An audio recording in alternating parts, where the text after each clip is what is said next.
First Maccabees, chapter 1. And it came to pass, after Alexandros, son of Philippos, the Macedonian, had come from the land of Kittim, and defeated Darius, king of the Persians and the Medes, that he became king in his place. He had previously ruled in Yavan, that is, Helada. And he fought many wars, and captured strongholds, and slaughtered many kings of the earth. And he advanced to the ends of the earth, and gathered plunder from many nations.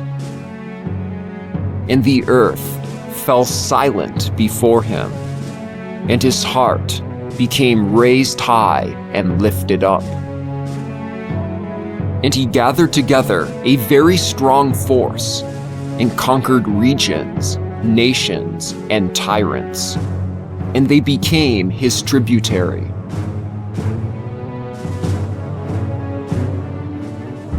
And after all this, he fell on his bed, and realized that he was going to die.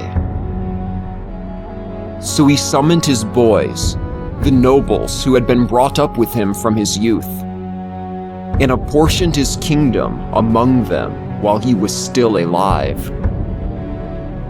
And Alexandros had reigned 12 years when he died. So his boys took over his kingdom, each in his own area. And after he had died, they all put on diadems. And so did their sons after them for many years. And they caused many evils in the earth. And from them sprang a sinful root, Antiochus the illustrious, son of King Antiochus, who had once been a hostage in Roma. And he became king in the year 137 of the kingdom of the Hellenes.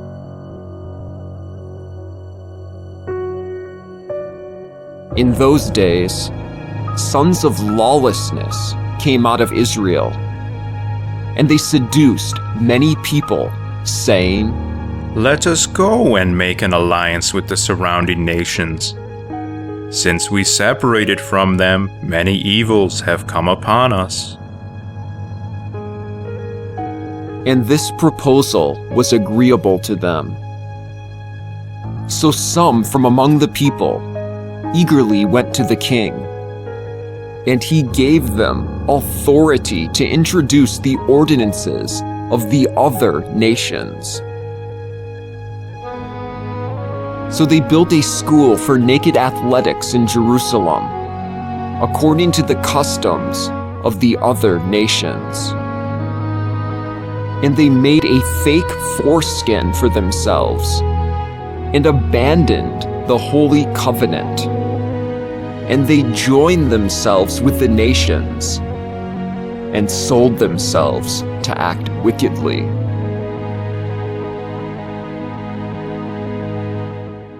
And when Antiochus saw that his kingdom was established, he proposed to become king of Egypt, so that he might reign over both kingdoms. So he invaded Egypt with a strong force, with chariots and elephants, and with a large fleet. And he engaged Ptolemaeus, king of Egypt, in a war. And Ptolemaeus turned back from before him and fled, and many fell wounded. And they captured the strong cities in the land of Egypt, and Antiochus plundered the land of Egypt.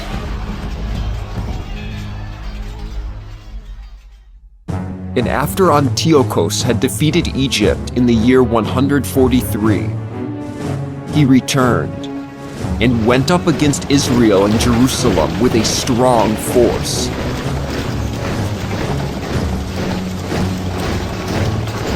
and the people in the city opened the gates to him.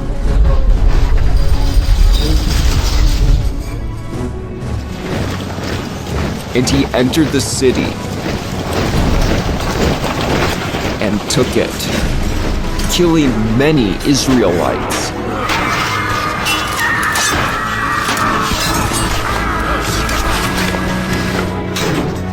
And he arrogantly entered the holy place and took away the golden altar and the lampstand for the light along with all its accessories, and the offering table, and the cups and the bowls, and the golden censers, and the curtain, and the crowns, and the golden ornament on the face of the inner sanctum. So he stripped off everything, and took away the silver and the gold and the precious vessels. He also took the hidden treasures which he found. And having taken everything, he departed to his own land. And he committed murder, and he spoke with great arrogance.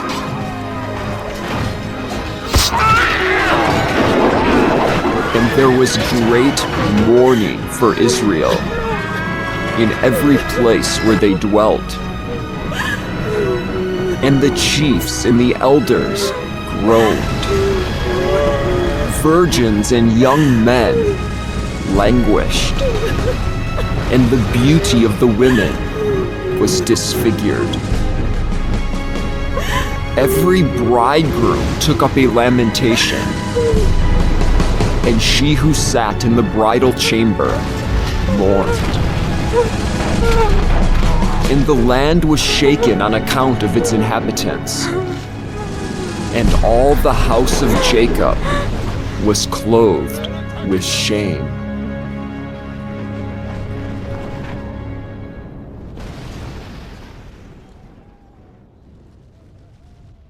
Two years later, the king dispatched a chief collector of tribute to the cities of Judah, and he came to Jerusalem with a strong force. And he spoke peaceable accounts to them in deceit, and won their trust.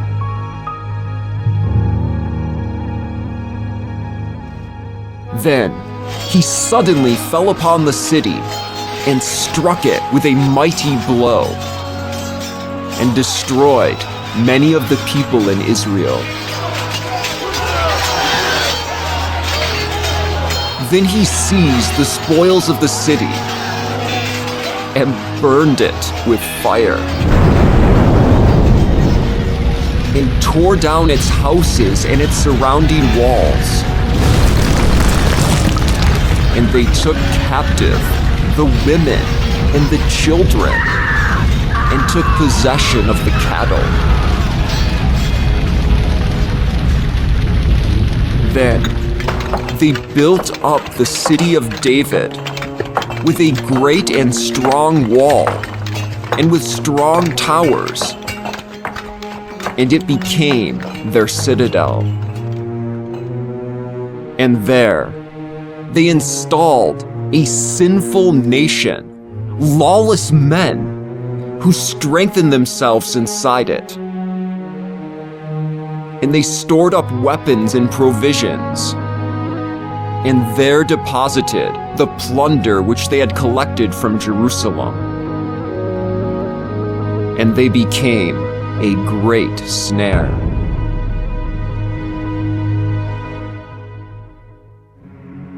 And it became an ambush against the holy place, and a wicked slanderer to Israel at all times. And they shed innocent blood around the holy place, and they defiled the holy place. And because of them, the inhabitants of Jerusalem fled away, and she became a settlement of foreigners. And she became a foreigner to her own offspring. and her children forsook her. Her holy place was as desolate as a wilderness. Her festivals were turned into mourning, her Sabbaths into shame, her honor into contempt. Her dishonor was as great as her glory had been, and her exaltation was turned into mourning.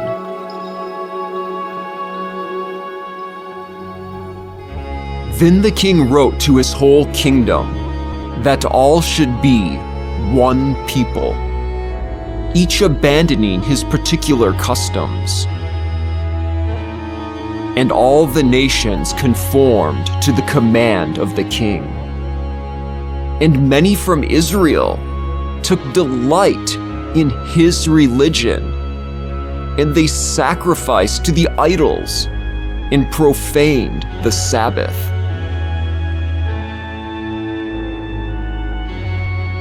And the king sent messengers with letters to Jerusalem and to the cities of Judah, ordering them to follow customs foreign to their land, and to prohibit holocausts and sacrifices and libations in the holy place, and to profane Sabbaths and festivals, and to desecrate the holy place and the holy things, to build pagan altars and sacred precincts and idol shrines, and to sacrifice swine and common animals, and to leave their sons uncircumcised, and to let their souls be defiled with every kind of impurity and profanation, so that they might forget the law and change all their observances. Whoever refuses to act according to the command of the king should be put to death. Such were the accounts which he published throughout all his kingdom. And he appointed guardians over all the people. And he ordered the cities of Judah to offer sacrifices, city after city. And many of the people, all those who abandoned the law, joined them and committed evil in the land. And Israel was driven into hiding, into every place of refuge that could be found.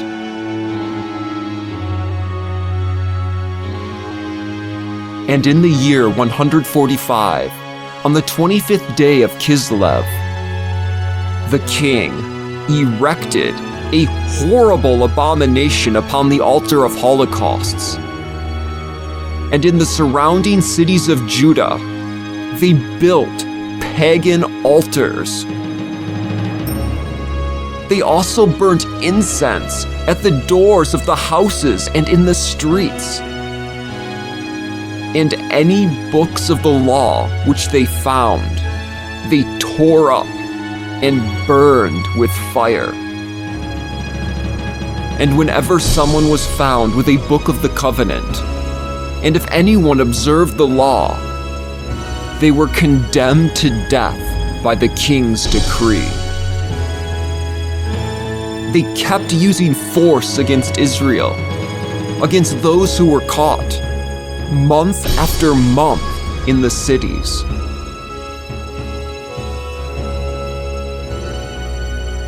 And on the 25th day of each month, they truly sacrificed on the altar which had been erected over the altar of holocausts. And in keeping with the king's order, the women who had had their children circumcised were put to death, with the babies hung from their necks. And they also killed their families and those who had circumcised them.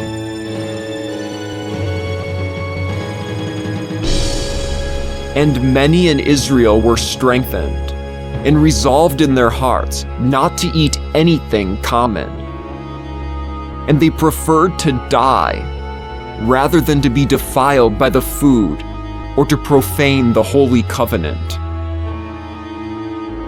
And they did die. And exceedingly great anger came upon Israel.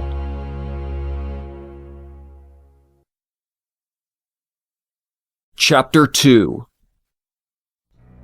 In those days, Mattathias, son of Johanan, son of Simeon, a priest of the sons of Joiarib, left Jerusalem and settled in Modium. And he had 5 sons: Johanan, who was called the Gadi; Simon, who was called the Thasi; Judah, who was called the Maccabee, which means hammer; Eleazar, who was called the Awaran; and Jonathan, who was called the Apphus. And he saw the reviling things which were being committed in Judah and in Jerusalem. And he said, Woe is me! Why was I born to see the ruin of my people and the ruin of the holy city, and to sit idle while it is given into the hands of enemies, and the holy place into the hands of foreigners? Her inner sanctum has become like a man without glory. Her glorious ornaments have been carried off as spoils. Her infants have been murdered in her streets, her youths by the long sword of an enemy. What nation has not inherited her royal palaces and laid its hand on her possessions? All her ornamentation has been taken away. From being free, she has become a slave woman. And behold, our holy places and our beauty and our glory have been laid waste, and the nations have profaned them. Why are we still alive?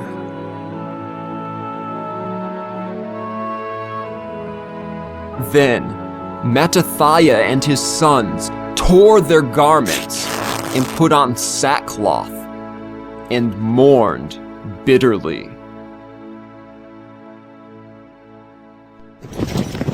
Then the king's officers, who were in charge of enforcing the defection, came to the city of Modium to make them sacrifice.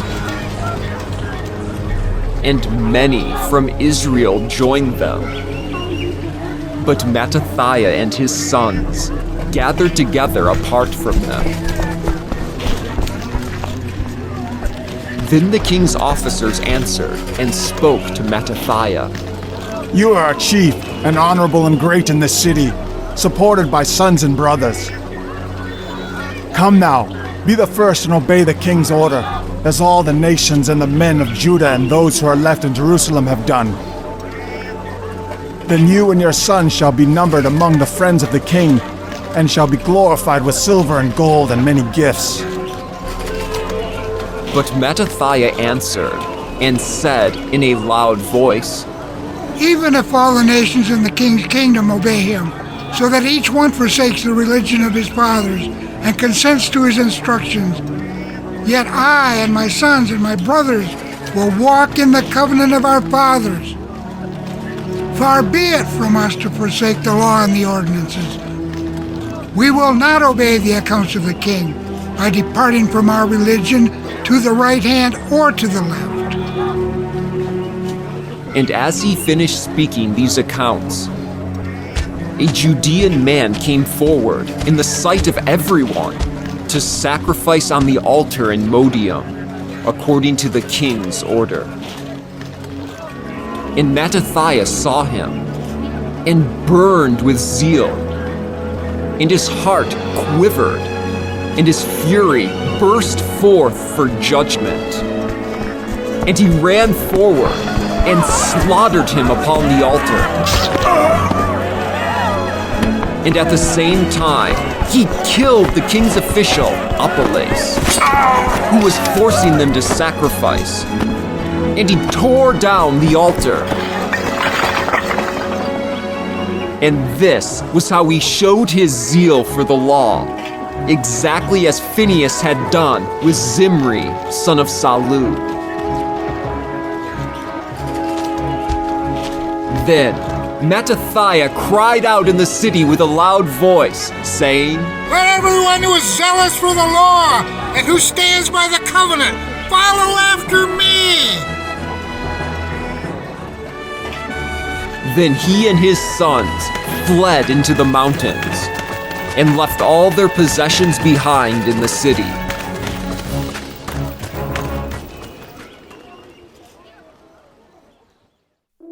So at that time, many who were seeking to live according to righteousness and justice went out into the desert to settle there. They and their sons and their women and their cattle, because the evils pressed so hard on them. And a message was carried back to the king's officers and to the soldiers who were in Jerusalem, the city of David, that certain men who had rejected the king's instruction had gone out to the hiding places in the desert. And many ran out after them, and having caught up with them, they camped opposite them and prepared for a war against them on the day of the Sabbaths. And they said to them, Enough of this! Now come out and obey the king's account, and you will live. And they said, We will not come out, nor will we obey the king's account to profane the day of the Sabbaths. Then the enemy hastened to war against them. But they did not retaliate, nor did they throw stones at them, nor block up their own hiding places. They said, Let us all die in innocence. The heaven and the earth are our witnesses that you destroy us unjustly. So the officers and soldiers warred against them on the Sabbaths, and they died, along with their women and their children and their cattle, to the number of 1,000 souls.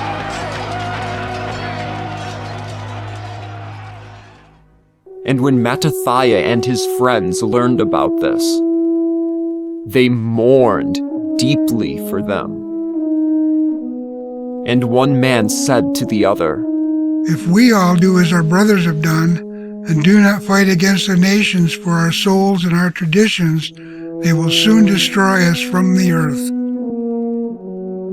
And on that day, they took counsel, saying, Let us fight against every man who wars against us on the day of the Sabbaths, so that we may not all die as our brothers died in the hiding places.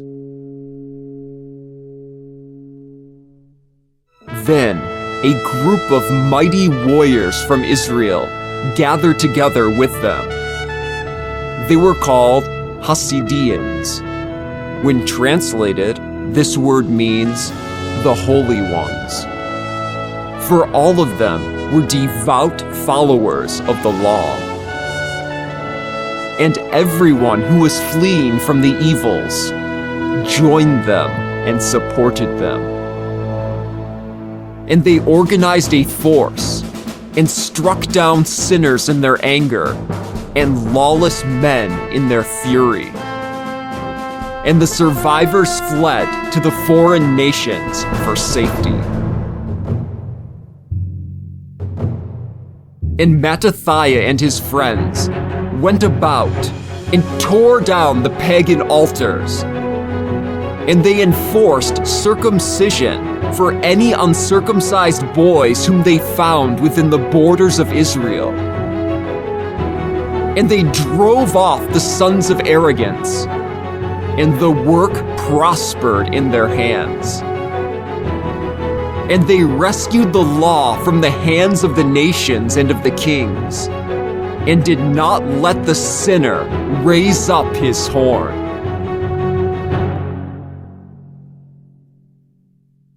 And the time came for Mattathias to die.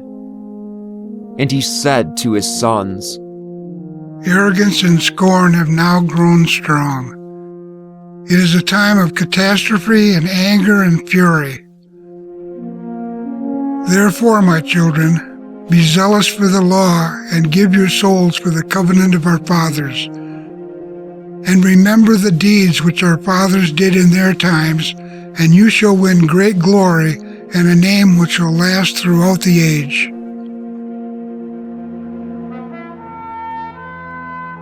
Was not Abraham found faithful in trial, and it was credited to him as righteousness? Joseph, in the time of difficulty, kept the instruction, and he became a lord of Egypt. Phinehas, our father, for his zealous zeal, received the covenant of priesthood, which shall last throughout the age. Joshua, for fulfilling his account, became a judge in Israel. Caleb, for testifying before the assembly, received an inheritance in the land. David, for his piety, received as a heritage a kingdom which shall last throughout the age. Eliah, for his zealous zeal for the law, was taken up into the heaven. Hananiah, Azariah, Mishael, for putting their faith in God, were saved from the fire. Daniel, for his innocence, was delivered from the jaws of lions. And so, consider this, from generation to generation, that everyone who places their hope in him shall not lack strength.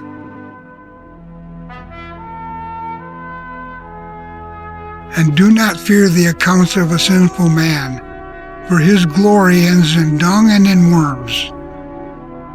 Today he is exalted, and tomorrow he is not to be found, because he has returned to the dust, and his schemes will perish. My children, be courageous and strong in keeping the law, in which you shall be glorified.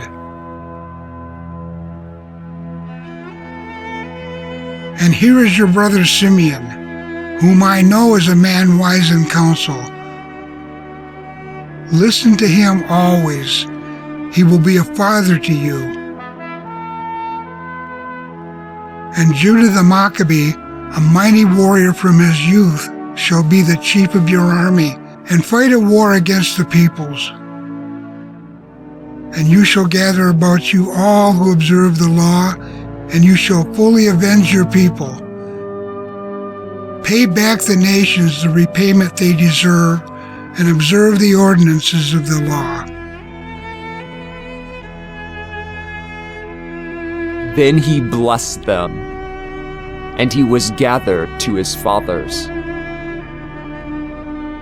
And he died in the year 146, and was buried in the tombs of his fathers in Modium. And all Israel mourned him with a great lamentation.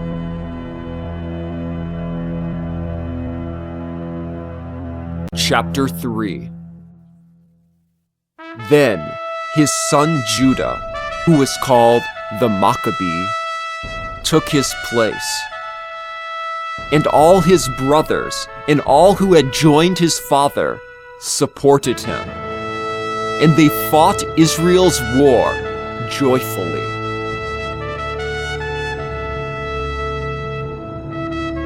And he broadened the glory of his people, and put on his breastplate like a giant.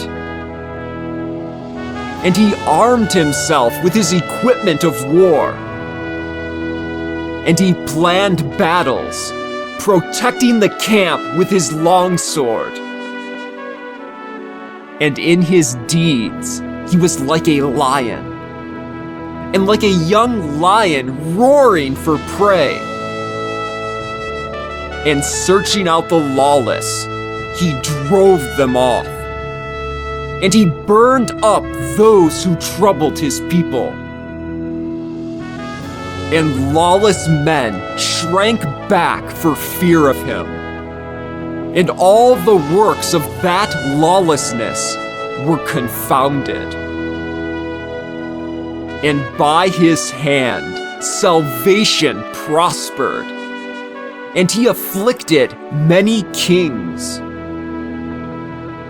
And he gladdened Jacob by his deeds, and his memory is blessed throughout the age. And he passed through the cities of Judah, and he utterly destroyed the impious there. And he turned away anger from Israel, and was renowned to the ends of the earth. And he gathered together those who were perishing.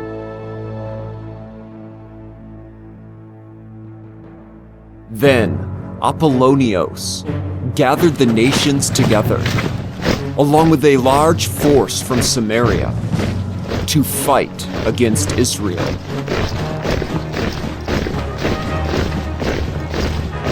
And when Judah learned of it, he went out to meet him.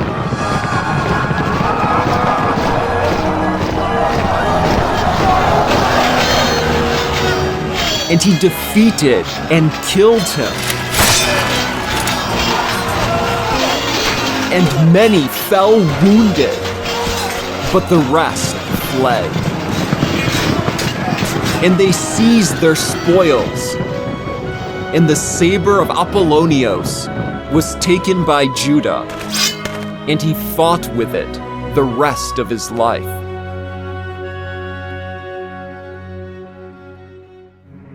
And Seiron, the chief of the Syrian force, heard that Judah had mustered a large gathering, and that an assembly of faithful men was waging war under his command. So he said, I will make a name for myself and win glory in the kingdom, and will defeat Judah and his followers who have despised the king's account. And he went up again, accompanied by a large camp of impious men who intended to help him wreak vengeance upon the sons of Israel. And when he reached the ascent of Beth Horon, Judah went out to meet him with a few men.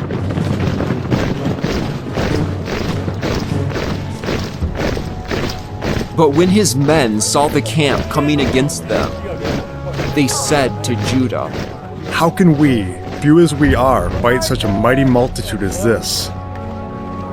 Besides, we are faint today from fasting. And Judah said, It is easy for many to be overcome by a few.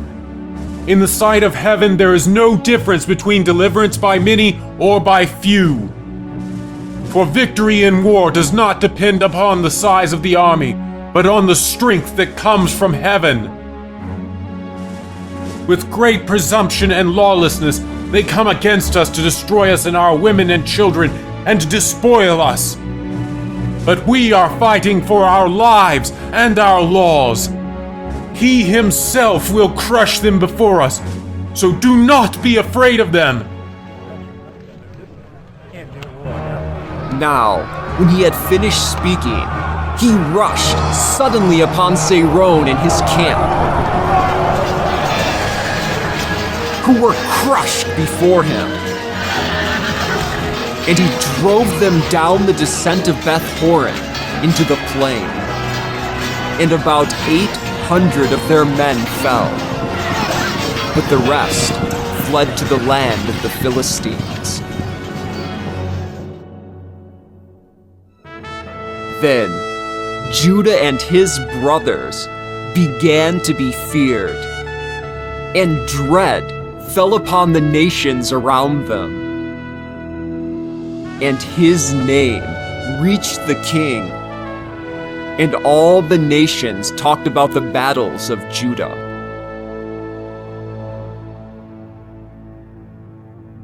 But when King Antiochus heard these accounts, he became angry with fury.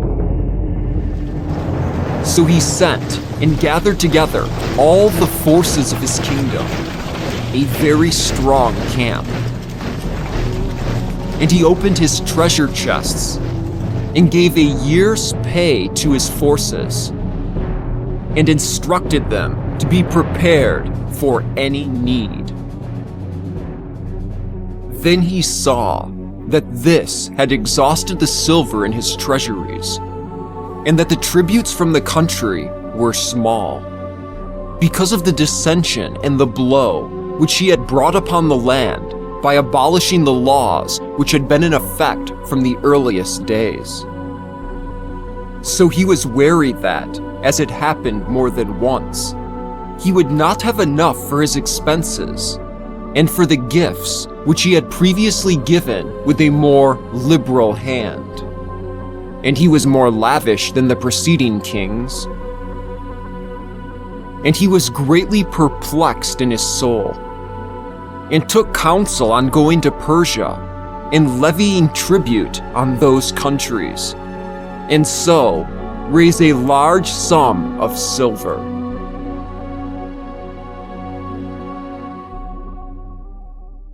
And he left Lucius, a man who was glorious and of royal lineage, in charge of the king's affairs from the Euphrates River to the borders of Egypt, and to take care of his son Antiochus until his own return. And he entrusted half of his forces to him, as well as the elephants, and gave him instructions concerning everything he wanted done. And as for the inhabitants of Judah and Jerusalem, Lucius was to send a force against them to wipe out and destroy the power of Israel and the remnant of Jerusalem, and to efface their memory from that place. And he was to settle sons of foreigners within all their borders, and to distribute their land by lot.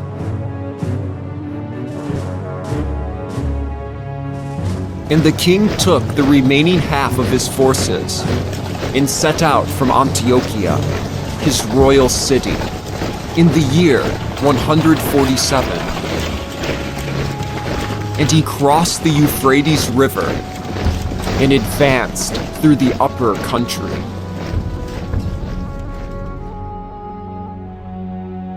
And Lucius chose Ptolemaeus, son of Dorumenes, and Nicanor, and Gorgias, powerful men among the king's friends. And with them he sent 40,000 men and 7,000 cavalry to invade the land of Judah and to utterly destroy it according to the king's account. So they departed with their entire force, and they came and encamped near Hamath in the plain. And the merchants of the country heard about their fame. In bringing fetters and a large sum of silver and gold, they came to the camp to buy the sons of Israel as slave boys. And a force from Syria and from the land of foreigners joined with them.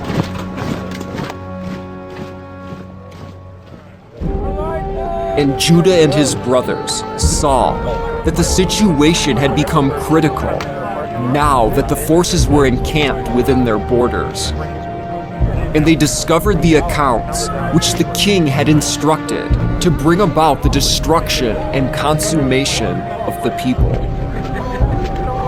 So they said to one another, Let us restore our people from their ruined estate and fight for our people and our sanctuary.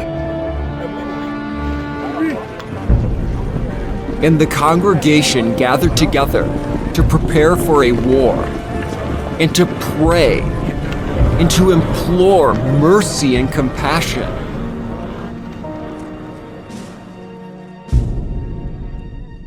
And Jerusalem was uninhabited like a desert.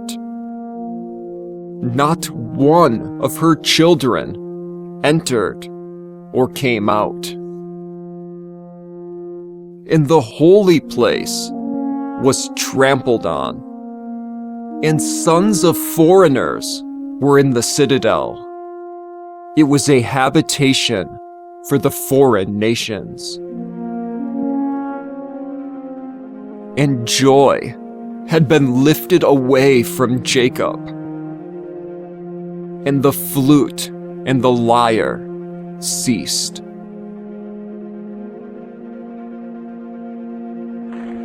So they gathered together and went to Mizpah near Jerusalem, because at Mizpah there was formerly an oratory for Israel. And that day they fasted and put on sackcloth, and they sprinkled ashes on their heads and tore their clothes. And they unrolled the book of the law to learn about those matters in which the foreign nations sought to find analogies to their idols. And they brought with them the garments of the priesthood, and the first fruits, and the tenths. And they brought forward the Nazarites who had completed the days of their vows. And they cried aloud into the heaven, "What shall we do with these men? And where shall we take them? For your sanctuary has been trampled on and profaned, and your priests are in mourning and humiliation. Now the nations are gathered together against us to destroy us. You know what they plot against us. How shall we be able to resist them unless you help us?" Then they blew the trumpets,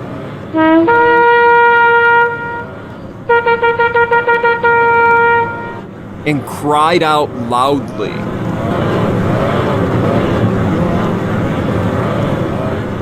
and after this, Judah appointed commanders among the people, chiefs over thousands, and chiefs over hundreds, and chiefs over 50s, and chiefs over 10s. And he proclaimed that those who were building houses, or were betrothed, or were planting vineyards, or were faint-hearted, could each return to his home according to the law. Then the camp moved off, and they encamped to the south of Hamath. And Judah said, "Arm yourselves and be brave. In the morning be ready to fight these nations who have assembled against us to destroy us and our sanctuary. It is better for us to die in battle than to witness the ruin of our nation and our sanctuary. Whatever heaven wills, he will do."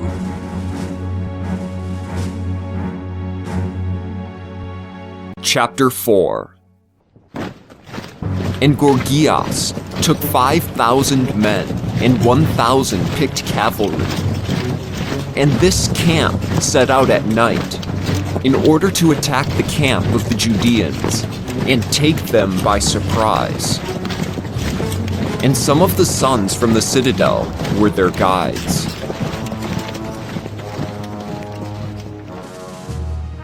And when Judah was informed of this plan, he himself set out with his mighty men to attack the king's force at Hamath, while the latter's forces were still scattered away from the camp.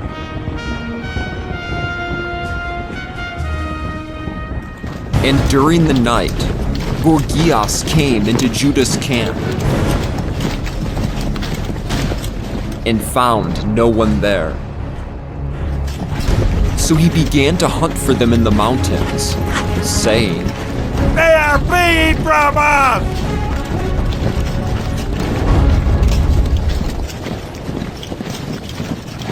And at daybreak, Judah appeared in the plain with 3,000 men, though their phalanx and sabers were not as they would have wished.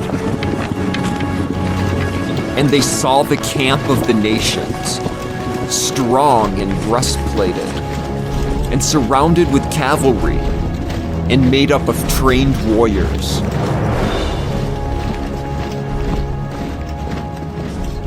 And Judah said to the men with him, Do not be afraid of their numbers or dread their attack.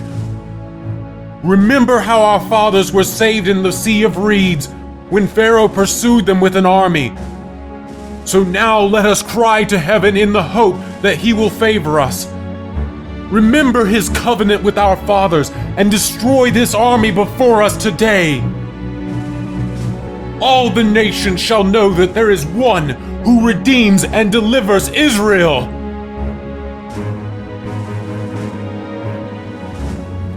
And when the foreigners looked up and saw them marching toward them, they came out of their camp for a war.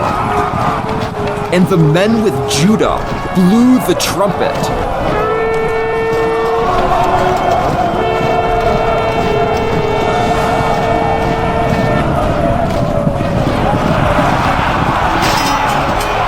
So they engaged in battle. And the nations were defeated and fled into the plain. But their whole rear guard fell by the longsword. And they were driven away as far as Gezer and the plains of Judah, and Ashdod and Yabna. So about 3,000 of their men fell.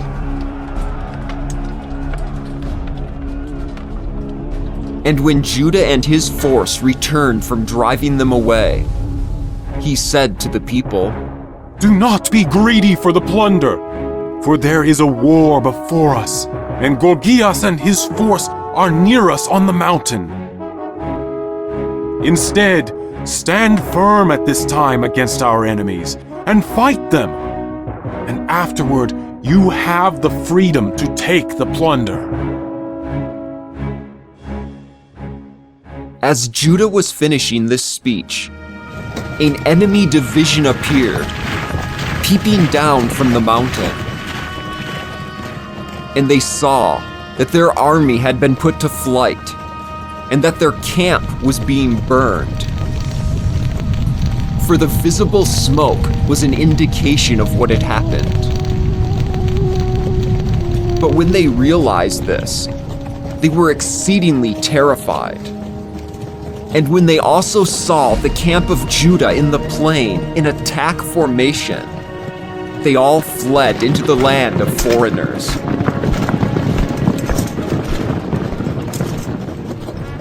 Then Judah went back to plunder the camp, and his men collected much gold and silver, and cloth dyed dark blue and sea purple, and great riches. And as they returned, they were singing hymns and speaking praises into the heaven. For he is good, for his mercy endures forever. And this was how Israel had a great salvation that day.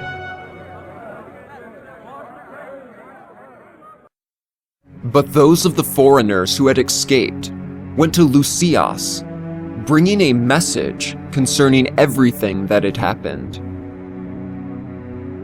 But upon hearing this report, he was perplexed and discouraged, because things in Israel had not turned out as he had intended, and as the king had instructed.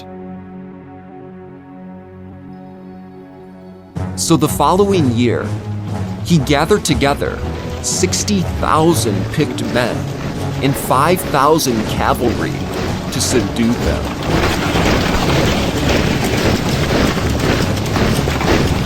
And they came into Edom and encamped at Beth-zur. And Judah met them with 10,000 men.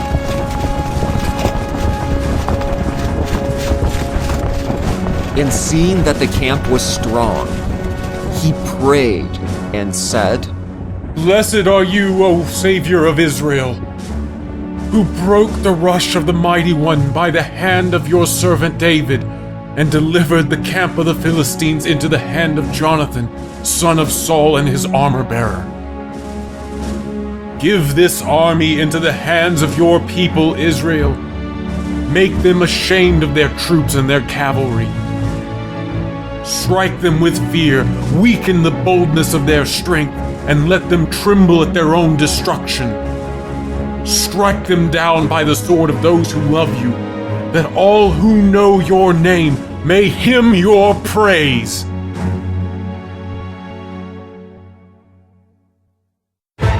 Then they engaged in battle. And about 5,000 men of Lucius's camp fell. And they fell while fighting hand to hand. But when Lucius saw his ranks beginning to give way, but saw the increased boldness of Judah, whose men were ready either to live or to die bravely, he withdrew to Antiochus and began to recruit mercenaries so as to return to the land of Judah with greater numbers. But Judah and his brothers said, Now that our enemies have been crushed, let us go up to purify the sanctuary and rededicate it.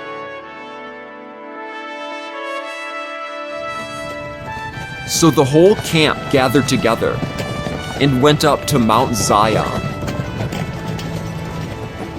And there they found the holy place desolate, and the altar profaned, and the gates burned down, and plants growing in the courts as in a thicket or on one of the mountains, and the priests' chambers demolished. Then they tore their clothes and made great lamentation, and they sprinkled their heads with ashes and fell with their faces to the ground. And when the signal was given with trumpets, they cried out into the heaven.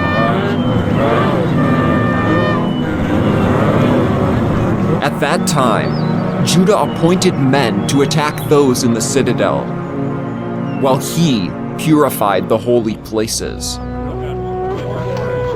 And he chose blameless priests, devoted to the law. And he purified the holy places, and carried away the stones of the abomination to an unclean place. And they took counsel on what should be done with the altar of holocaust which had been profaned. And the best counsel was to tear it down, lest it be a lasting shame to them that the nations had defiled it. So they tore down the altar. And they stored the stones in a suitable place on the house's mountain, until a prophet should come to decide what to do with them.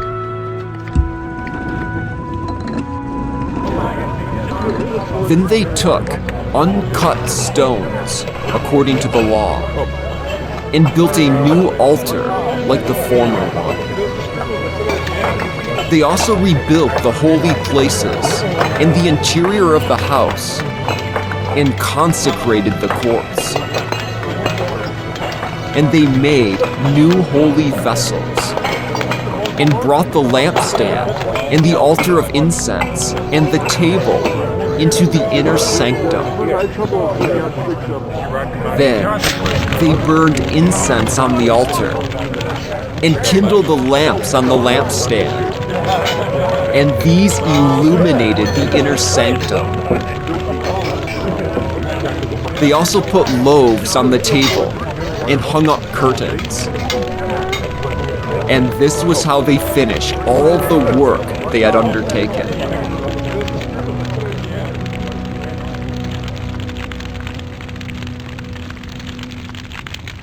And early in the morning, on the 25th day of the 9th month, that is, the month of Kislev, in the year 148, they arose and offered sacrifice according to the law on the new altar of holocaust which they had made.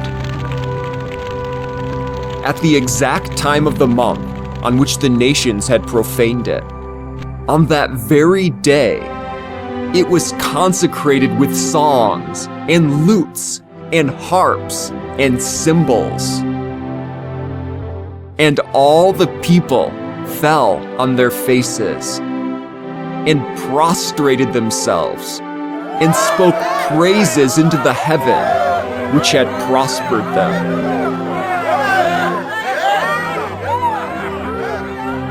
So for 8 days, they celebrated the consecration of the altar and joyfully offered holocausts and sacrifices of salvation and praise.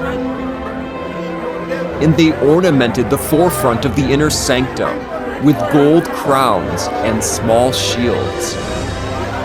And they repaired the gates and the priests' chambers and furnished them with doors. And there was great joy among the people now that the disgrace of the nations was removed.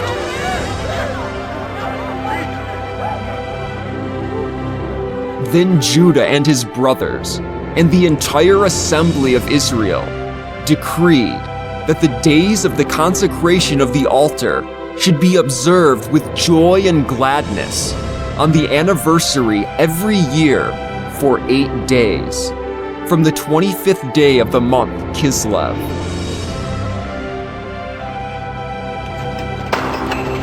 And at that time, they built high walls and strong towers around Mount Zion, in order to prevent the nations from coming and trampling it down as they had done before. And Judah placed a force there to protect it. And he fortified the city of Beth Zur, so that the people might have a stronghold facing Edom.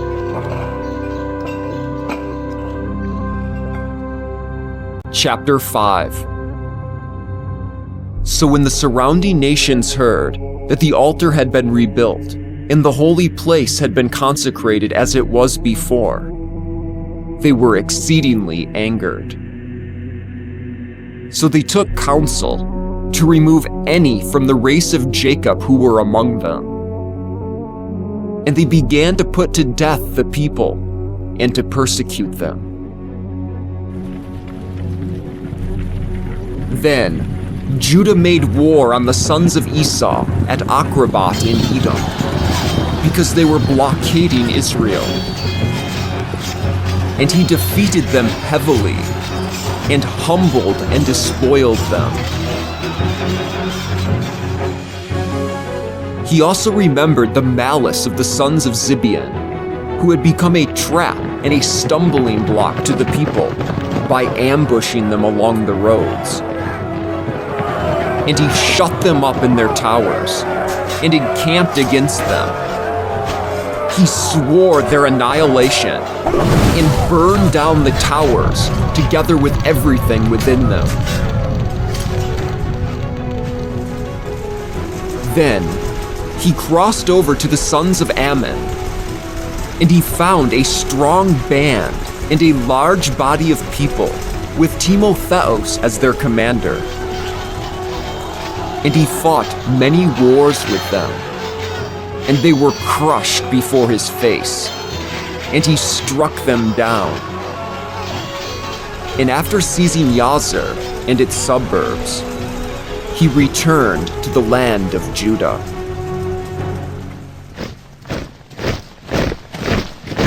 Then the nations in Gilead gathered together to attack and destroy the sons of Israel who were within their borders. Then they fled to the stronghold of Dothamah. And they sent a letter to Judah and his brothers, saying, "The nations surrounding us have combined against us to destroy us, and they are preparing to come and occupy this stronghold to which we have fled." And Timotheus is commanding their force. "Therefore come at once to rescue us from their hands, for many of us have fallen, and all of our brothers who were among the Sabaeans have been killed, and the nations have carried away their women and children and their goods, and they have slain about 1,000 men there." While they were reading this letter, suddenly other messengers in torn clothes arrived from Galilee, bringing a similar message, which said, "The inhabitants of Ptolemais and Tyre and Sidon and all the foreigners of Galilee have mustered to utterly destroy us." Now when Judah and the people heard these accounts, a great assembly convened to take counsel on what they should do for their brothers, who were suffering tribulation and were having war waged against them. And Judah said to his brother Simon, "Choose men for yourself, and go rescue your kinsmen in Galilee. I and my brother Jonathan will go to Gilead." And in the land of Judah, he left behind Joseph, son of Zechariah, along with Azariah, commander of the people, and with the rest of the force to guard it. Then he commanded them, "Take charge of these people, but do not fight against the nations until we return."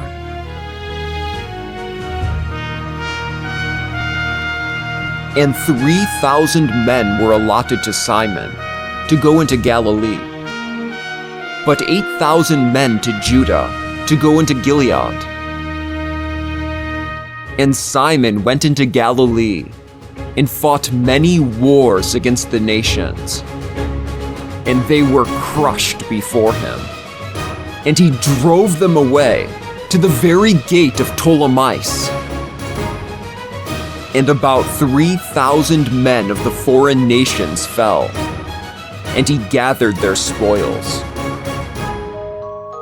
Then he took with him the Judeans who were in Galilee and in Narbata, together with their women and their children and everything they had, and brought them to the land of Judah with great rejoicing.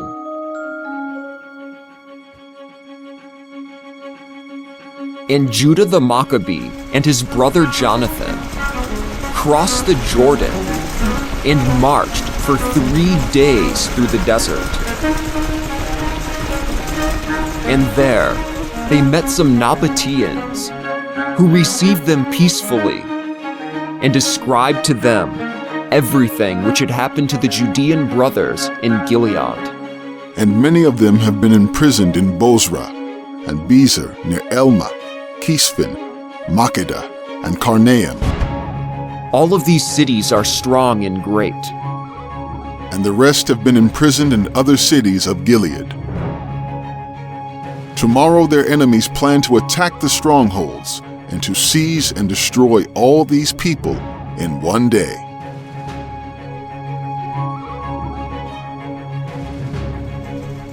Then Judah and his camp suddenly turned back to march across the desert to Bozrah, and they captured the city.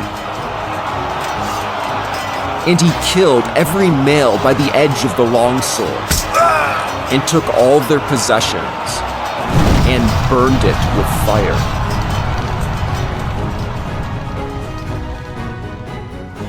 Then he led his army from that place by night, and they marched toward the stronghold of Dothamah.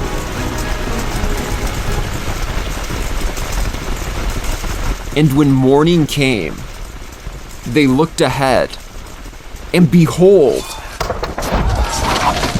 there was a great multitude of people which could not be numbered, with ladders and machines for capturing the stronghold, and which was beginning to attack those who were within. And Judah perceived that the war had begun, and that the cry of the city was resounding into the heaven with trumpet blasts and loud shouting.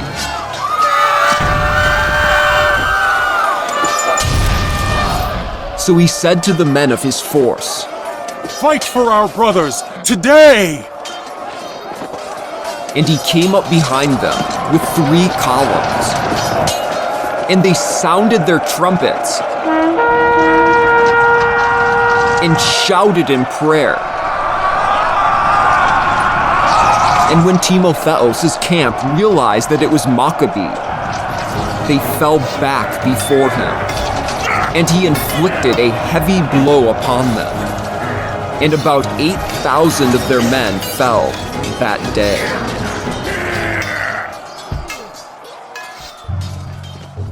Then he turned toward Elmah and made war on it and captured it. And he killed every male in it and plundered it and burned it with fire. From there, he moved on and took Kisphim, Makkedah, Bezer, and the other cities of the Gileadites. But after these events, Timotheus gathered together another camp and encamped opposite Rephaim, on the other side of the wadi. And Judah sent men to spy on the camp, and they brought a message to him. All the nations around us have rallied to him, making a very large force. And they have hired Arabians to help them, and have encamped beyond the wadi, ready to come out to give you a battle. So Judah went forward to meet them. And as Judah and his camp were approaching the running wadi, Timotheus said to the chiefs of his force, "If he crosses over to us first, we shall not be able to resist him. He will certainly defeat us. But if he is afraid and camps on the other side of the river, we will cross over to him and defeat him."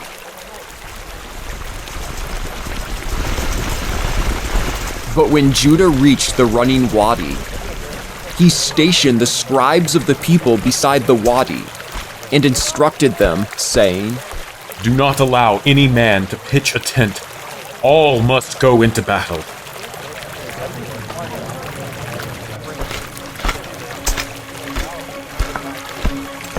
So he was the first to cross over against them, and all the people were behind him. And the foreign nations quaked before his face, and they threw away their weapons and fled to the sacred precinct at Carnaeum. And the Judeans captured that city and burnt the sacred precinct together with everyone who was in it. So Carnaeum was subdued, and they could no longer stand before Judah's face.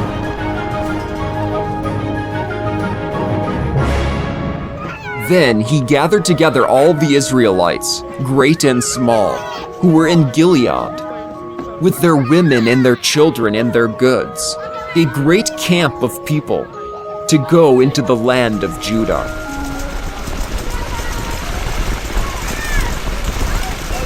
And when they reached Ephron, a large and strongly fortified city along the road, they found it impossible to encircle it on either the right side or the left. Instead, they would have to march right through it. and the men in the city shut them out and blocked up the gates with stones.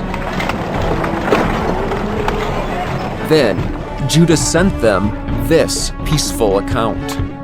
Let us pass through your territory in order to reach our own. No one will harm you. We will only march through. And they would not open to him. So Judah ordered a proclamation to be made in the camp that everyone was to encamp where he was. So the men of the forces encamped.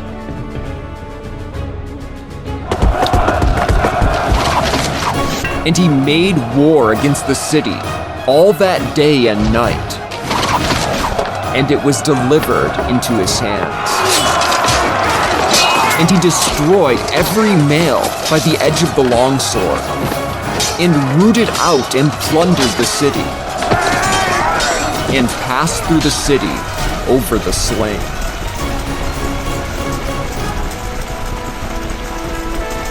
Then they crossed the Jordan to the great plain in front of Beth-shan. And Judah kept rallying the stragglers and encouraging the people the whole way until he reached the land of Judah. And they ascended Mount Zion in joy and gladness, and offered holocausts, because not one of them had fallen before they had returned in safety.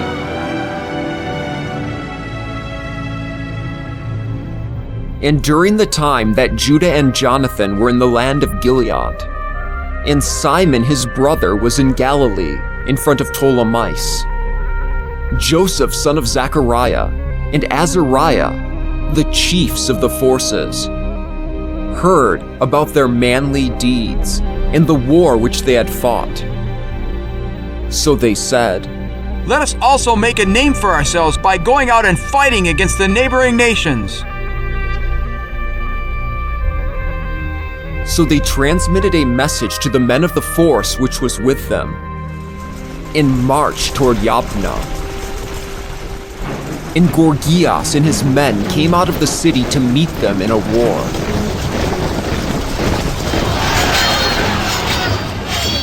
Then Joseph and Azariah were routed and were driven away to the borders of Judah. And about 2,000 of the people of Israel fell that day.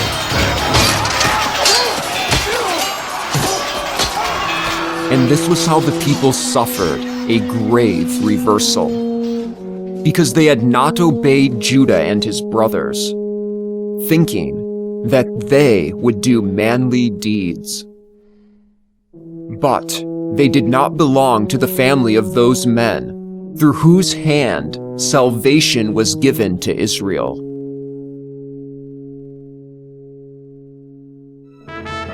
And the valiant Judah and his brothers were greatly renowned in all Israel and among all the nations, wherever their name was heard. And men gathered about them, praising them.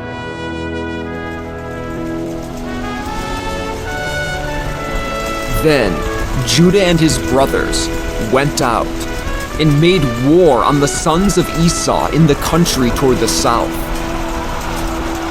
And he struck Hebron and its villages. And he destroyed its strongholds and burned the towers around it. Then he set out for the land of foreigners and passed through Mareshah. At that time, some priests fell in a battle, who, in their desire to do manly deeds, had, without counsel, gone out to engage in a war on their own.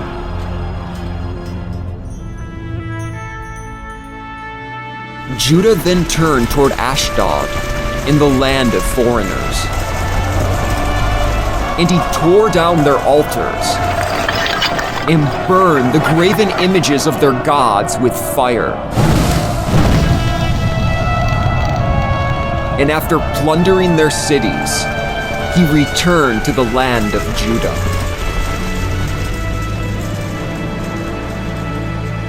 Chapter 6.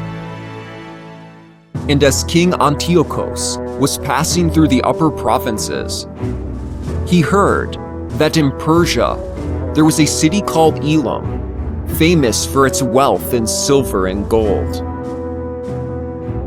And the temple there was said to be very rich, and contained gold veils, and breastplates, and weapons left there by Alexandros, son of Philippos, king of Macedon, the first king of the Hellenes.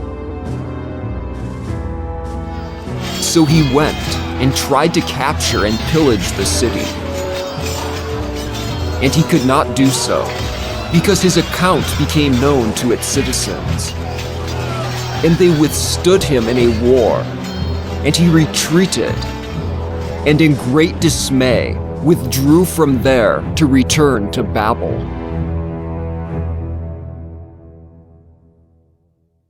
And while he was in Persia, a message was brought to him that his camps, which had been sent into the land of Judah, had been routed, and that Lucius had set out at the head of a strong force and had been driven back before the face of the Israelites, and that the Israelites had grown strong by reason of the weapons, and by their force, and by the abundant possessions taken from the camps which they had cut down, and that they had tore down the abomination which had been built upon the altar in Jerusalem, and that they had surrounded the holy place as it had been before, with high walls, as well as their city of Beth-zur.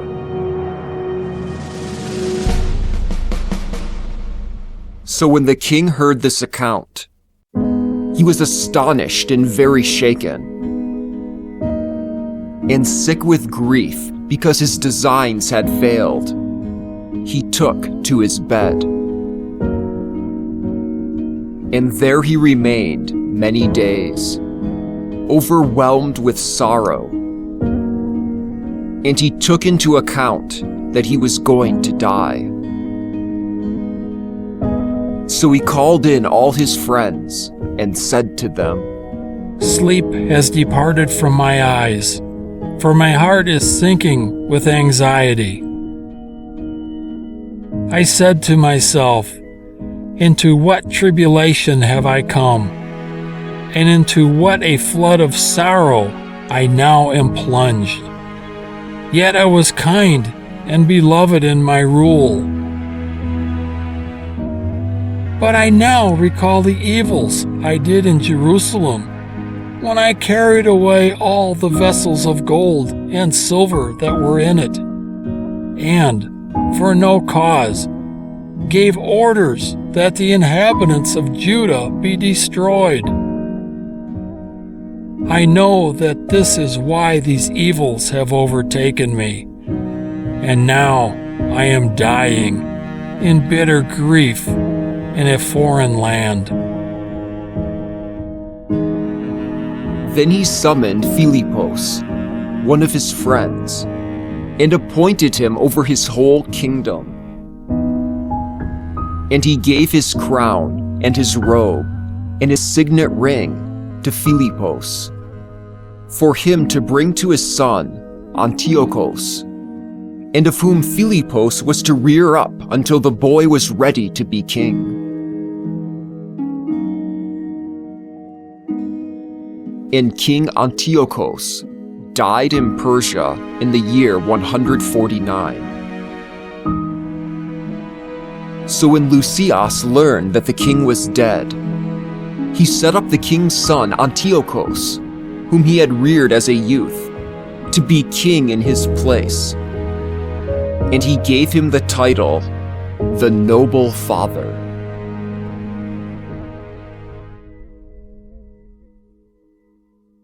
And the men in the citadel were hemming in Israel around the holy places, and were continually trying to harm them and to strengthen the foreign nations.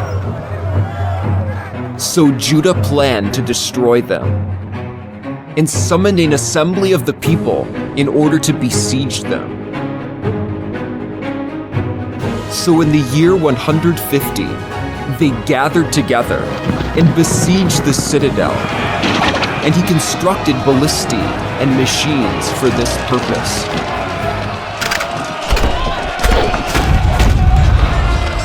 And some of them escaped the confinement and were joined by impious men of Israel. And they went to the king and said, "How long will you fail to do justice and to avenge our brothers? We agreed to serve your father and to follow what he said and obey his orders. And for this the sons of our people have become our enemies, and they have put to death as many of us as they could find and have plundered our inheritances.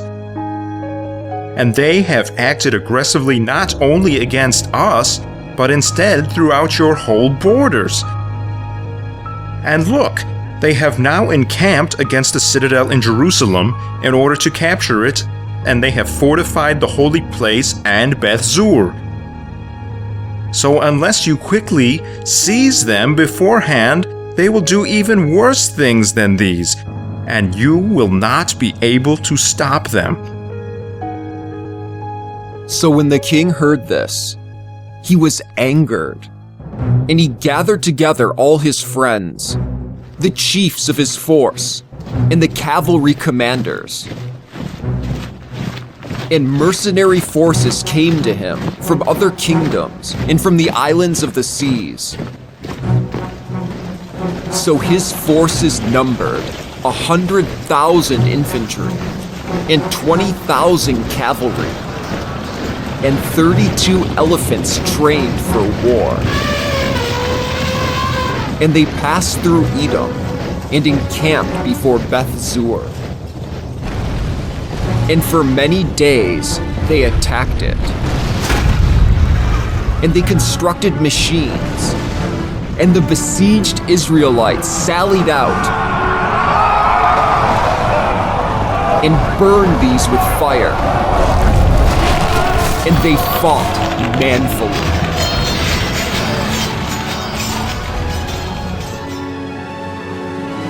Then Judah marched away from the citadel and moved his camp to Beth Zechariah, opposite to the king's camp. And the king, rising early before dawn, moved his camp hastily along the road to Beth Zechariah. And the armies equipped themselves for war, and the trumpets sounded. And they showed grape and mulberry juice to the elephants, to provoke them for the war. And the beasts were distributed along the phalanxes. And to each elephant were assigned 1,000 men, who were breastplated with chain mail and had bronze helmets, and 500 picked cavalry. These anticipated the beast wherever it was, and wherever it moved, they moved to and never left it. And each beast bore a strong wooden tower, fastened to it by a harness. And besides the Indian mahout, it held 2 officers who fought from it. And the remaining cavalry were stationed on one or the other of the 2 flanks of the camp to harass the enemy and to be protected from the phalanxes.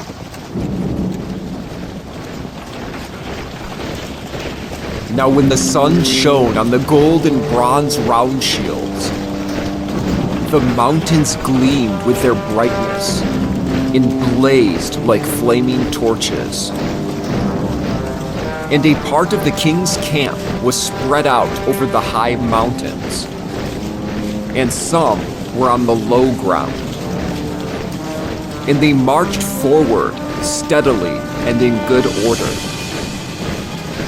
And everyone who heard the noise of the multitude, and the marching of the multitude, and the clashing of the weapons, trembled. for the camp was very great and strong.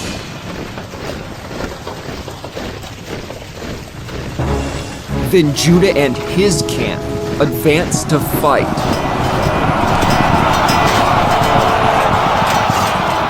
And 600 men of the king's camp fell. And Eleazar the Awarad saw one of the beasts taller than any of the others, and breastplated with royal breastplates.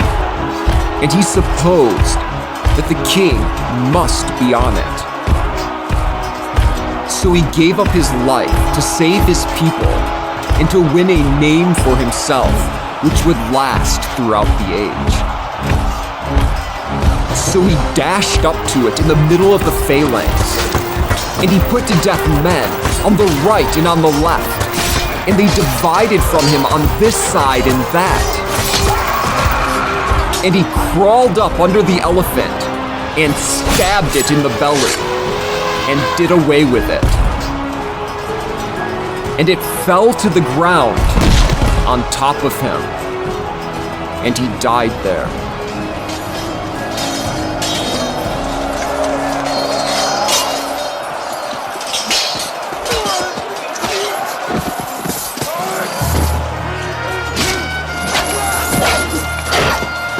And when the Judeans saw the strength of the kingdom and the ardor of its forces, they retreated from them. But a part of the king's camp went up to Jerusalem to meet them in battle. And the king encamped in the land of Judah and at Mount Zion. And he made peace with the men of Beth Zur, and they evacuated the city, because they had no sustenance there to enable them to withstand a siege, because there was a Sabbath in the land.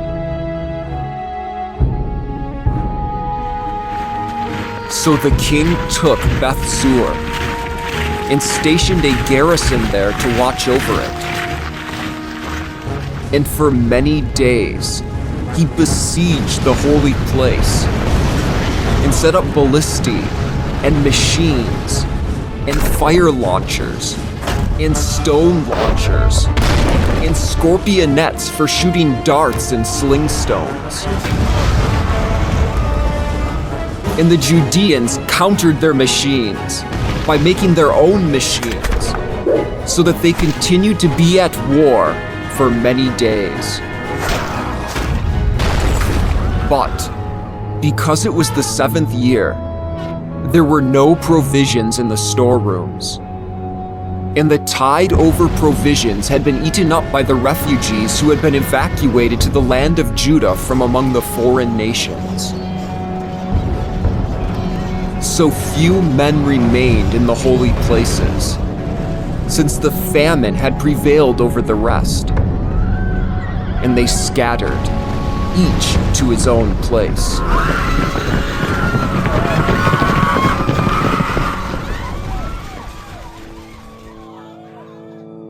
Then Lucius heard that Philippus, whom King Antiochus, before his death, had appointed to rear up his son Antiochus to be king, had returned from Persia and Media with the forces which had accompanied the king, and that he was seeking to take over the affairs of state. So he hastily resolved to withdraw. And he said to the king and the commanders of the force and the men, "We are growing weaker every day, and our food supply is scanty, and the place we are encamped against is strong, and the affairs of the kingdom are demanding our attention. Therefore, let us now give our right hand in pledge to these men, and make peace with them and with their entire nation. And let us grant them freedom to live according to their own laws, as they did before. For it was on account of their laws, which we abolished, that they were angered and did all these things."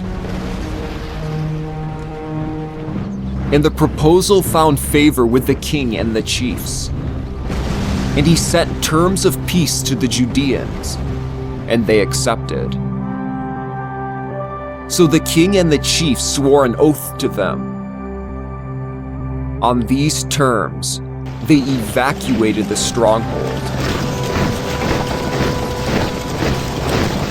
And when the king entered Mount Zion and saw the place's stronghold, he broke the oath which he had sworn and instructed that the encircling wall be torn down. Then he departed in haste and returned to Antiochia. And there he found Philippus as lord of the city. So he fought against him and took the city by force.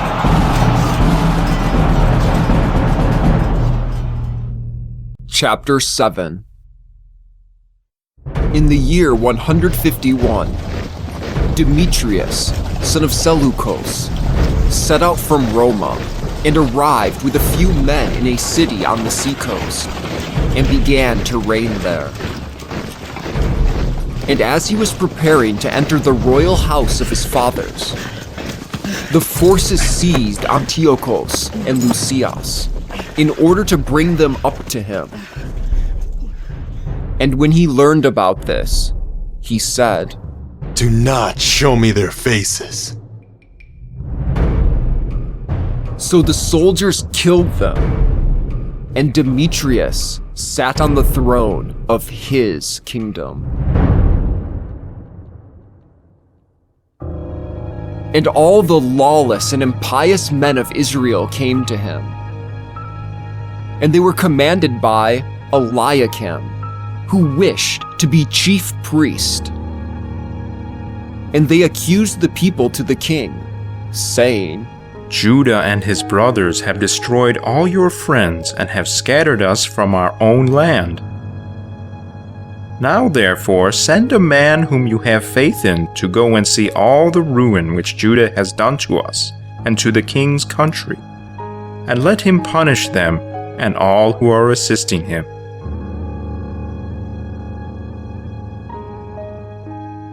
Then the king chose Bacchides, one of the king's friends, lord of the country beyond the river, and great in the kingdom, and faithful to the king. And he sent him and the impious Eliakim, to whom he granted the priesthood, with orders to take vengeance upon the sons of Israel. So they set out, and, on arriving in the land of Judah with a great force, sent messengers to Judah and his brothers with accounts, which were peaceable, but laden with deceit. And Judah and his brothers paid no attention to their account, for they saw that they had come with a great force. Then a group of scribes gathered together before Eliakim and Bacchides to seek for a righteous agreement. And the Hasidians were the first among the sons of Israel to seek peace with them. For they said, "A priest of the line of Aaron has come with the army, and he will not do us any wrong." So Eliakim spoke peaceful accounts to them, and swore to them, saying, "We intend no harm to you or to your friends." So they trusted him. And he arrested 60 of them, and had them killed in a single day, according to the account which was written, "The flesh and the bloods of your holy ones they have poured out around Jerusalem, and there was no one to bury them." Then fear and dread of them came upon all the people, who said, "There is no truth or justice among them, for they violated the agreement and the oath which they swore."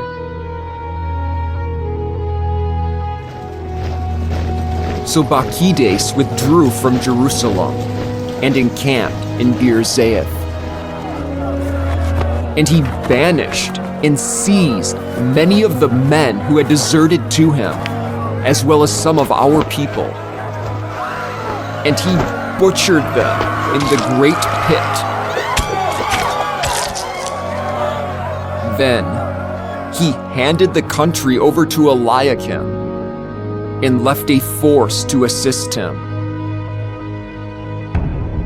And Bacchides himself returned to the king. And Eliakim contended to maintain the chief priesthood. And all those who were disturbing their people gathered together before him. And they took possession of the land of Judah and struck a severe blow in Israel. And Judah saw all the evils which Eliakim and his followers were bringing upon the sons of Israel. They were far worse than even the foreign nations had done. So he went about all the borders of Judah and wreaked vengeance upon the men who had deserted, and he prevented them from going out into the country.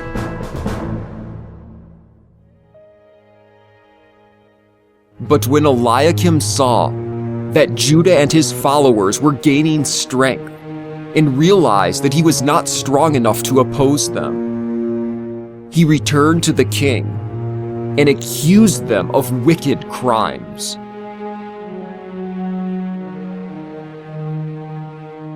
Then the king sent Nicanor, one of his glorious chiefs, who was a bitter enemy of Israel, and instructed him to destroy the people.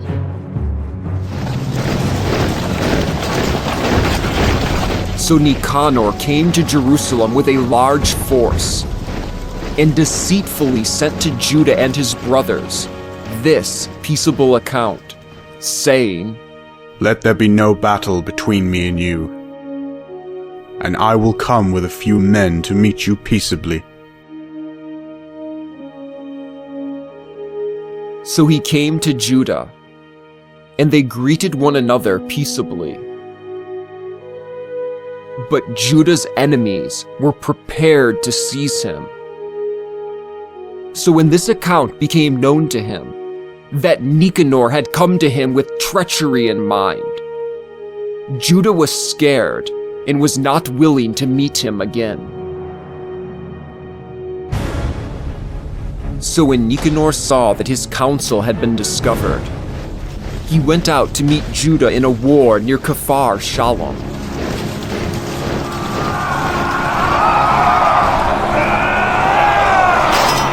And about 500 of Nicanor's men fell, and the rest fled to the city of David.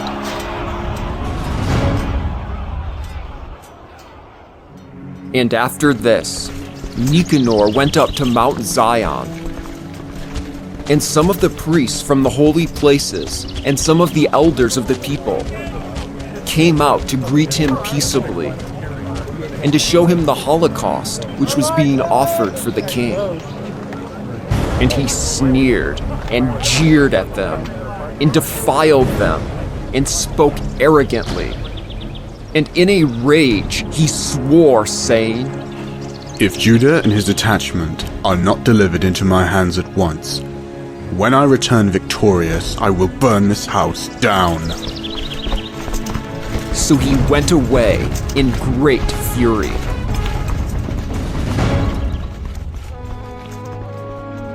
Then the priests went in and stood before the altar and the inner sanctum, and they wept and said, "You have chosen this house to bear your name, to be a house of prayer, in petition for your people.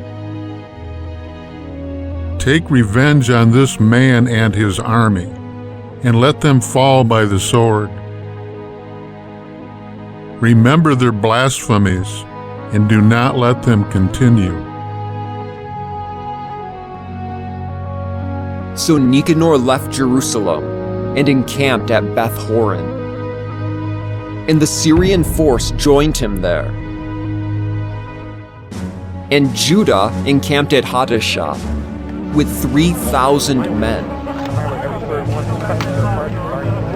Then Judah offered this prayer and said, When those who were sent by the king spoke disgraceful words, your heavenly messenger went out and killed 185,000 of them. In the same way, crush this camp before us today, and let the rest know that Nicanor spoke evilly against your holy places, and judge him according to his malice.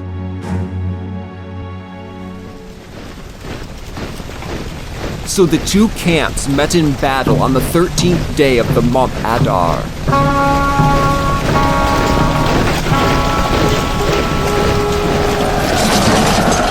And Nicanor's camp was crushed, and he himself was the first to fall in the war.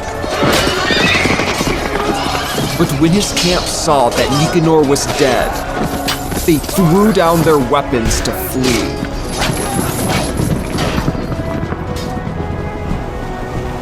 And the Judeans closely pursued them a day's journey from Hadashah to near Gezer, and they blew the trumpets behind them as signals.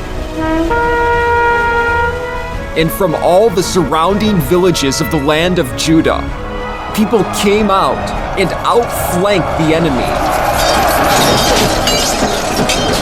And they drove them away, and all the enemies fell by the longsword, and not a single one escaped.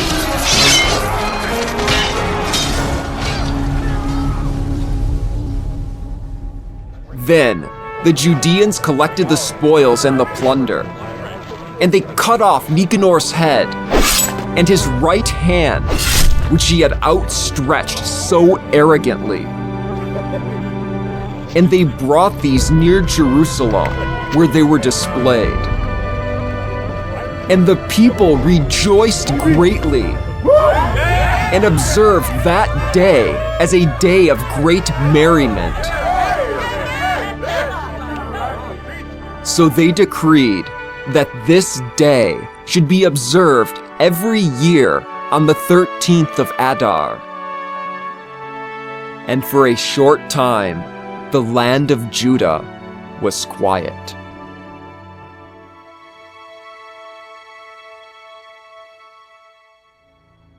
Chapter 8.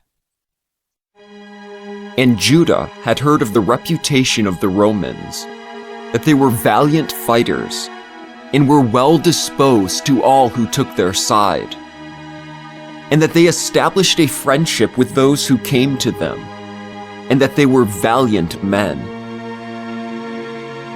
And their wars were described to him, as well as the manly deeds which they were performing against the Galatians, and how they had conquered them and forced them to pay tribute, and what they had done in the country of Spania, in order to take possession of the silver and gold mines there, and how, by their counsel and their persistence, they had conquered the whole country, although the place was very remote from their own. And they had crushed the kings who had come against them from the ends of the earth, and had inflicted on them a severe blow, and the rest paid tribute to them every year.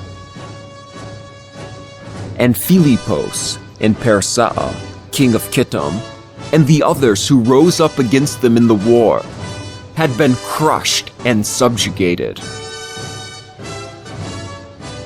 And Antiochus the Great, king of Asia, who had engaged them in a war with 120 elephants, and with cavalry and chariots and a very great force, had been crushed by them. And they had captured him alive, and decreed that he and his reigning successors after him should pay a heavy tribute, and give them hostages along with a section of India and Media and Lud from among their best provinces. So the Romans took these from him and gave them to King Eumenes.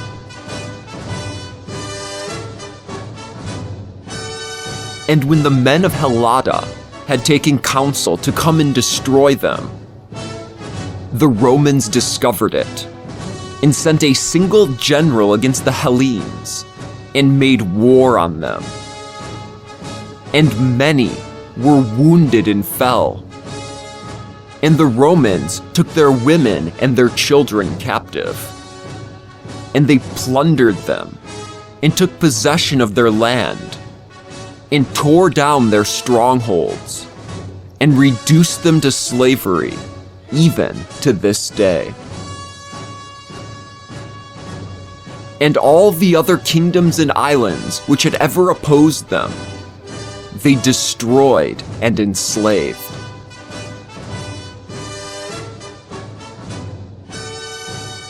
But they maintained a friendship with their friends and those who relied on them. And they had conquered kings, both far and near, and all who heard their name feared them. But those whom they wished to help become kings, they make kings. But those whom they wish, they depose. And they were greatly exalted. Even with all this, none of them put on a crown or wore purple as a display of grandeur. And they had made for themselves a council chamber. And every day, 320 men took counsel, taking counsel on everything which concerned the people, to govern them well. And they entrusted their government to one man every year, to be lord over their entire country, and they all obey that one. And there is no envy or jealousy among them.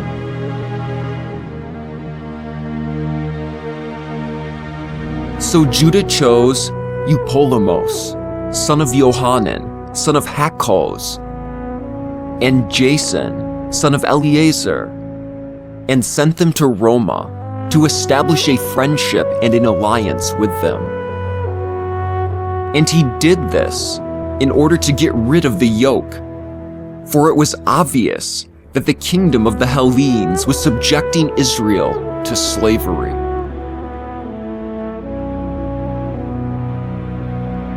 And after making a very long journey to Roma, they entered the council chamber and spoke as follows.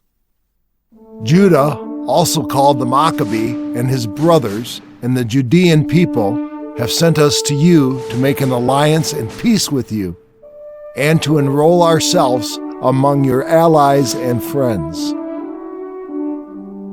And the proposal pleased the Romans. And this is a copy of the letter which they wrote in reply, inscribed on bronze tablets and sent to Jerusalem, to remain there with the Judeans as a memorial of peace and alliance. May it be well with the Romans and the Judean nation at sea and on land forever. May sword and enemy be far from them. But if war is first made on Rome or any of its allies in any of their dominions, the Judean nation will help them wholeheartedly as the occasion demands. And they shall not give nor provide grain, arms, money, or ships to those who wage war against us. This is Rome's decision. They shall fulfill their obligations without receiving any recompense. In the same way, if war is made first on the Judean nation, the Romans will help them willingly as the occasion demands. and grain, arms, money, or ships shall not be given to those who are attacking them. This is Rome's decision. They shall fulfill their obligations without deception. On these terms, the Romans have made an agreement with the Judean people. But in the future, if both parties decide to add or take away anything, they shall do as they choose, and whatever they shall add or take away shall be valid. Moreover, concerning the wrongs that King Demetrius has done to them, we have written him the following. Why have you made your yoke heavy upon our friends and allies, the Judeans? If they complain about you again, we will do them justice and make war on you by land and sea.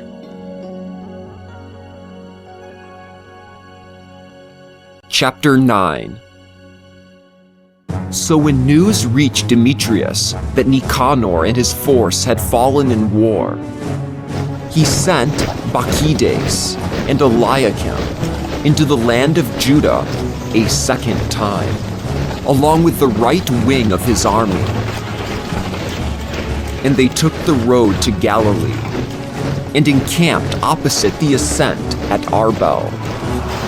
They captured it and destroyed the souls of many men.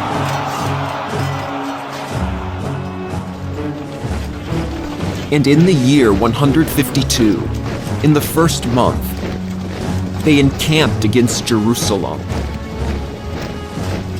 Then they marched off and went to Beer-Zaith with 20,000 men and 2,000 cavalry.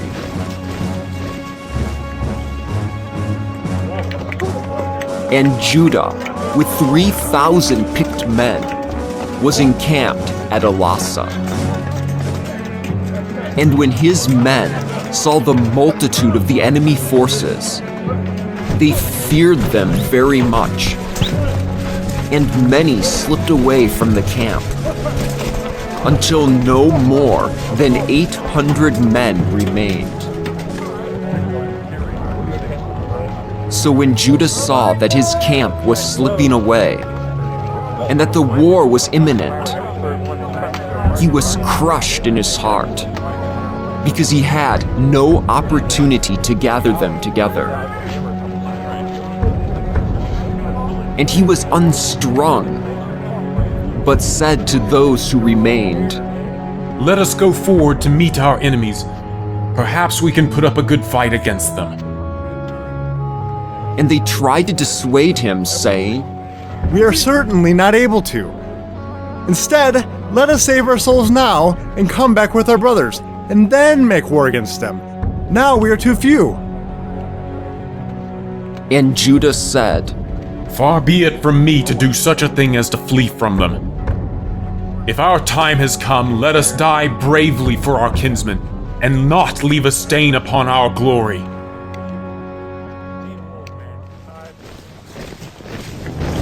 Then Bacchides' force moved out of camp and took its position for meeting them in battle.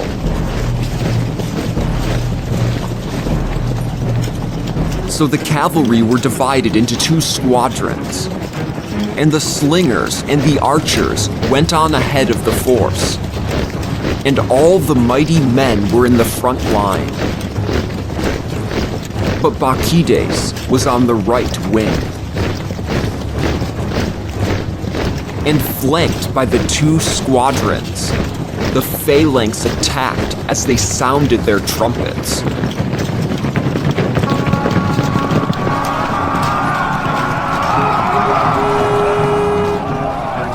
And those who were on Judah's side also signaled their trumpets. So the earth shook with the noise of the camps, and the war raged from morning until evening.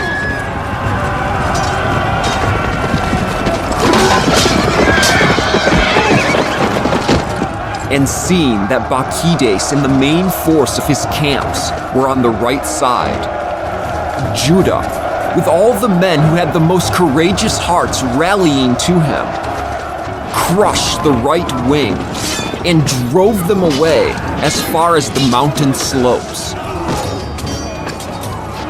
And when the men on the left wing saw that the right wing was crushed, they turned and followed Judah and his men and took them in the rear. And the war was burdensome, and many on both sides were wounded and fell. Then Judah fell, and the rest fled.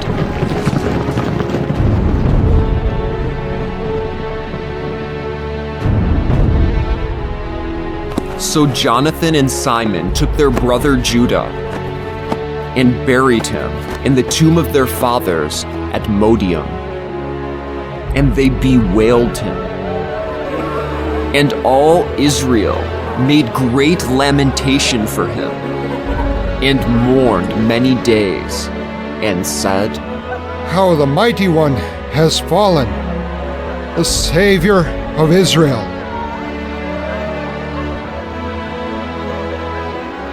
And the rest of the accounts of Judah and his wars, and the manly deeds which he performed, and his greatness, have not been recorded, for they were very many.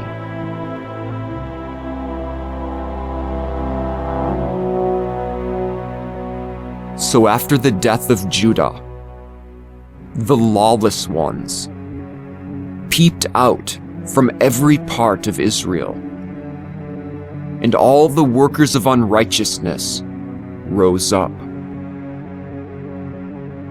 In those days, there was a very great famine, and the country deserted to the lawless men. And Bacchides chose the impious men and made them lords of the country. And these sought out and hunted down Judah's friends and brought them to Bacchides. And he took vengeance on them and mocked them. And there had not been such a great tribulation in Israel since the time prophets ceased to appear among the people.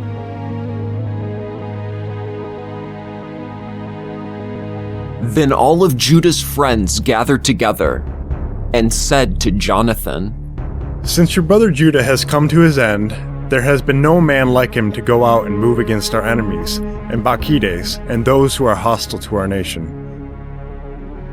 Now therefore we have chosen you today to be our chief and commander in his place, to fight our battle." So from that moment, Jonathan accepted the command and took the place of his brother Judah. And when Bacchides learned about this, he sought to kill him. And Jonathan and his brother Simon and everyone who were with him learned about this. And they fled to the Tekoa desert and encamped by the waters of the Asphar pool. And Bacchides learned about this on the day of the Sabbaths, and he, with all his army, crossed over the Jordan.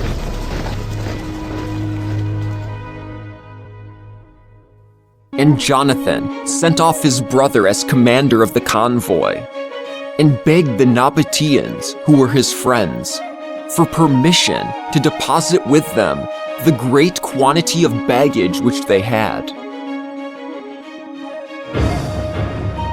And the sons of Yambri from Medabah made a raid, and seized and carried off Johanan and everything he had, and departed with it. After this, A message of this account was brought to Jonathan and his brother Simon. The sons of Yambri are celebrating a great wedding, and with a large escort they are bringing the bride, a daughter of one of the great princes of Canaan, from Nadabath. And remembering the blood of their brother Johanan, they went up and hid themselves under cover of the mountain. And as they raised their eyes and looked, behold, there was a noisy crowd with baggage. And the bridegroom, along with his friends and brothers, had come out to meet the bride's party with timpanis and musicians and many implements. So the Judeans rose up against them from their ambush and killed them. And many fell wounded, and the survivors fled into the mountain. And the Judeans took all their spoils. So this was how the wedding was turned into mourning, and the sound of musicians into lamentation. And having fully avenged the blood of their brother, the Judeans returned to the marsh meadows of the Jordan.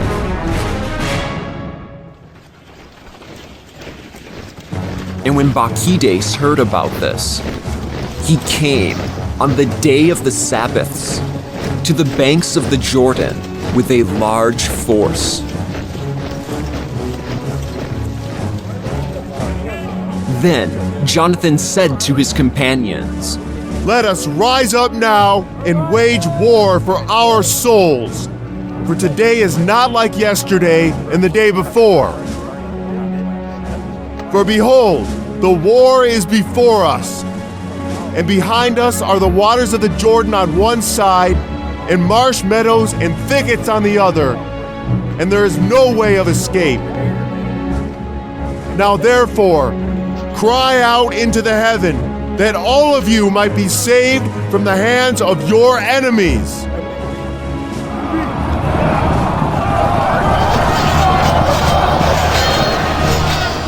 And they joined together in the war.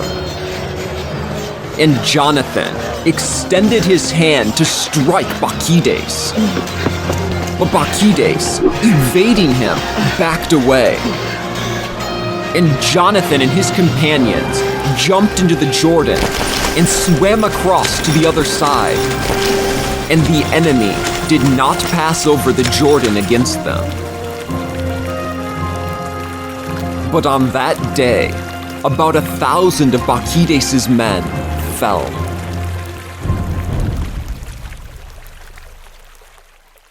So upon returning to Jerusalem, Bacchides built strong cities in Judah, the stronghold in Jericho, as well as Hamath, and Beth-horon, and Bethel, and Timnah, and Pirathon, and Tappuah, with high walls and gates and bars.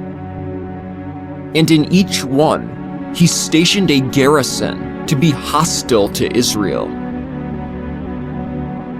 And he fortified the city of Beth-zur, and Gezer and the citadel, and put forces in them, and supplies of foods.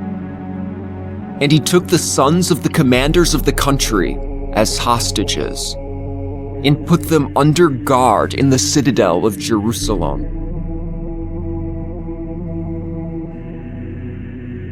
And in the year 153, in the second month, Eliakim ordered the wall of the interior holy places to be torn down. So he tore down the work of the prophets.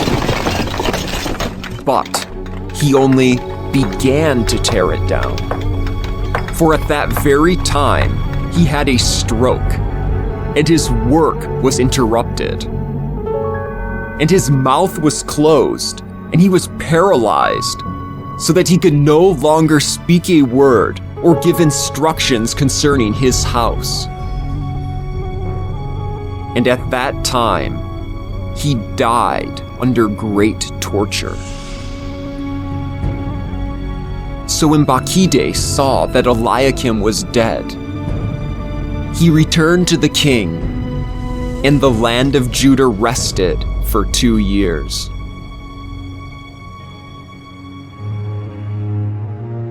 Then all the lawless ones took counsel, saying, Jonathan and his companions are living in rest and security.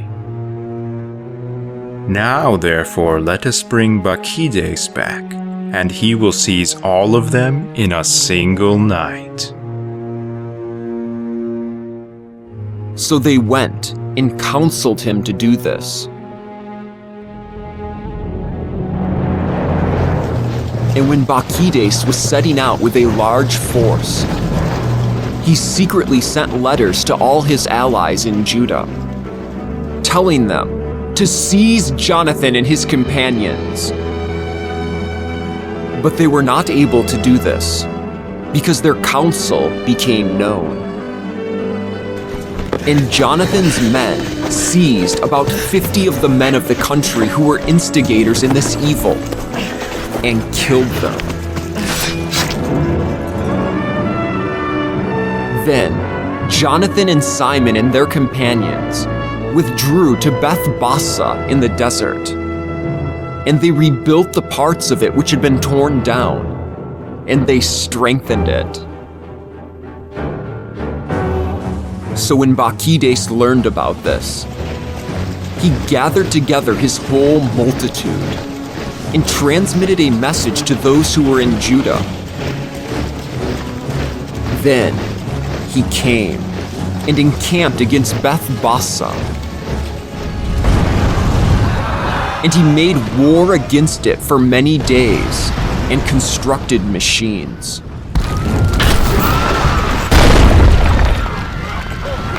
And Jonathan left his brother Simon in the city, and, going out with a small number of men, he went out into the country. And he struck down Hodumerah and his brothers, and the sons of Phasiron in their tents. Then he and his companions began to strike them and to go up with their forces. Then he sallied forth from the city and set fire to the machines.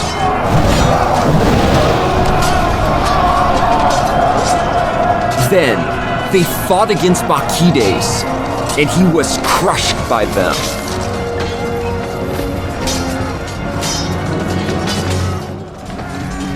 And this caused him great distress, because his counsel had come to nothing. And he was angered in fury with the lawless men who had counseled him to invade the country. So he killed many of them, and took counsel on returning to his own land. And when Jonathan discovered this, he sent elders to make peace with him, and to obtain the release of the prisoners. And he agreed, and acted according to what Jonathan had said. And he swore an oath to him that he would never try to injure him for the rest of his life. And he released the prisoners whom he had previously taken from the land of Judah. Then he returned to his own country, and never came within their borders again. So the long sword ceased in Israel. And Jonathan settled in Michmash, and he began to judge the people, and he destroyed the impious in Israel.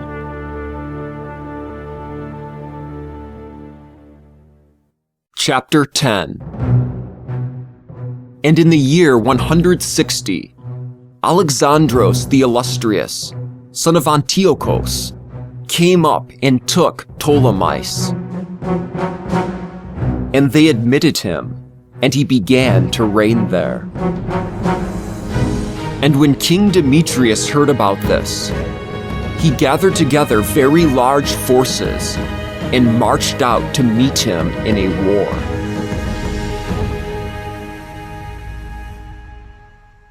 And Demetrius sent a letter to Jonathan, written in peaceful terms, to pay him honor. For he said, "Let us be the first to make peace with him, before he makes peace with Alexandros against us, since he will remember all the wrongs we have done to him, his brothers, and his nation." And Demetrius gave him authority to gather together forces and equip them with weapons, and to become his ally. And he said that the hostages in the citadel should be released to him. So Jonathan went up to Jerusalem and read the letter to all the people. And those in the citadel were struck with fear when they heard that the king had given him authority to gather together a force. And those in the citadel released the hostages to Jonathan, and he returned them to their parents. Then Jonathan dwelt in Jerusalem and began to build and restore the city. And he told the workmen to build the walls and to encircle Mount Zion with square stones for its fortification. And they did so.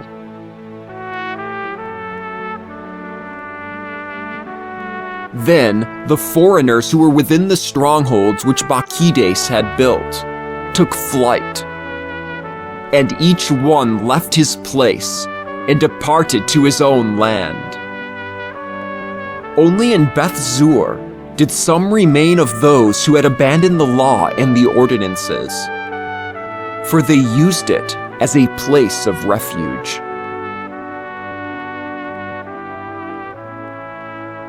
And King Alexandros heard about the messages which Demetrius had sent to Jonathan. And men described to them the wars and manly deeds of Jonathan and his brothers, and the troubles which they had endured. And he said, "Shall we ever find another man like him? And now let us make him our friend and ally." So he wrote a letter and sent it to Jonathan in these words, saying, "King Alexandros to his brother Jonathan, greetings. We have heard of you, that you are a mighty warrior and worthy to be our friend. And now we have appointed you today to be a chief priest of your nation, and you are to be called the king's friend, and you are to look after our interests and preserve a friendship with us." He also sent him a purple robe and a golden crown.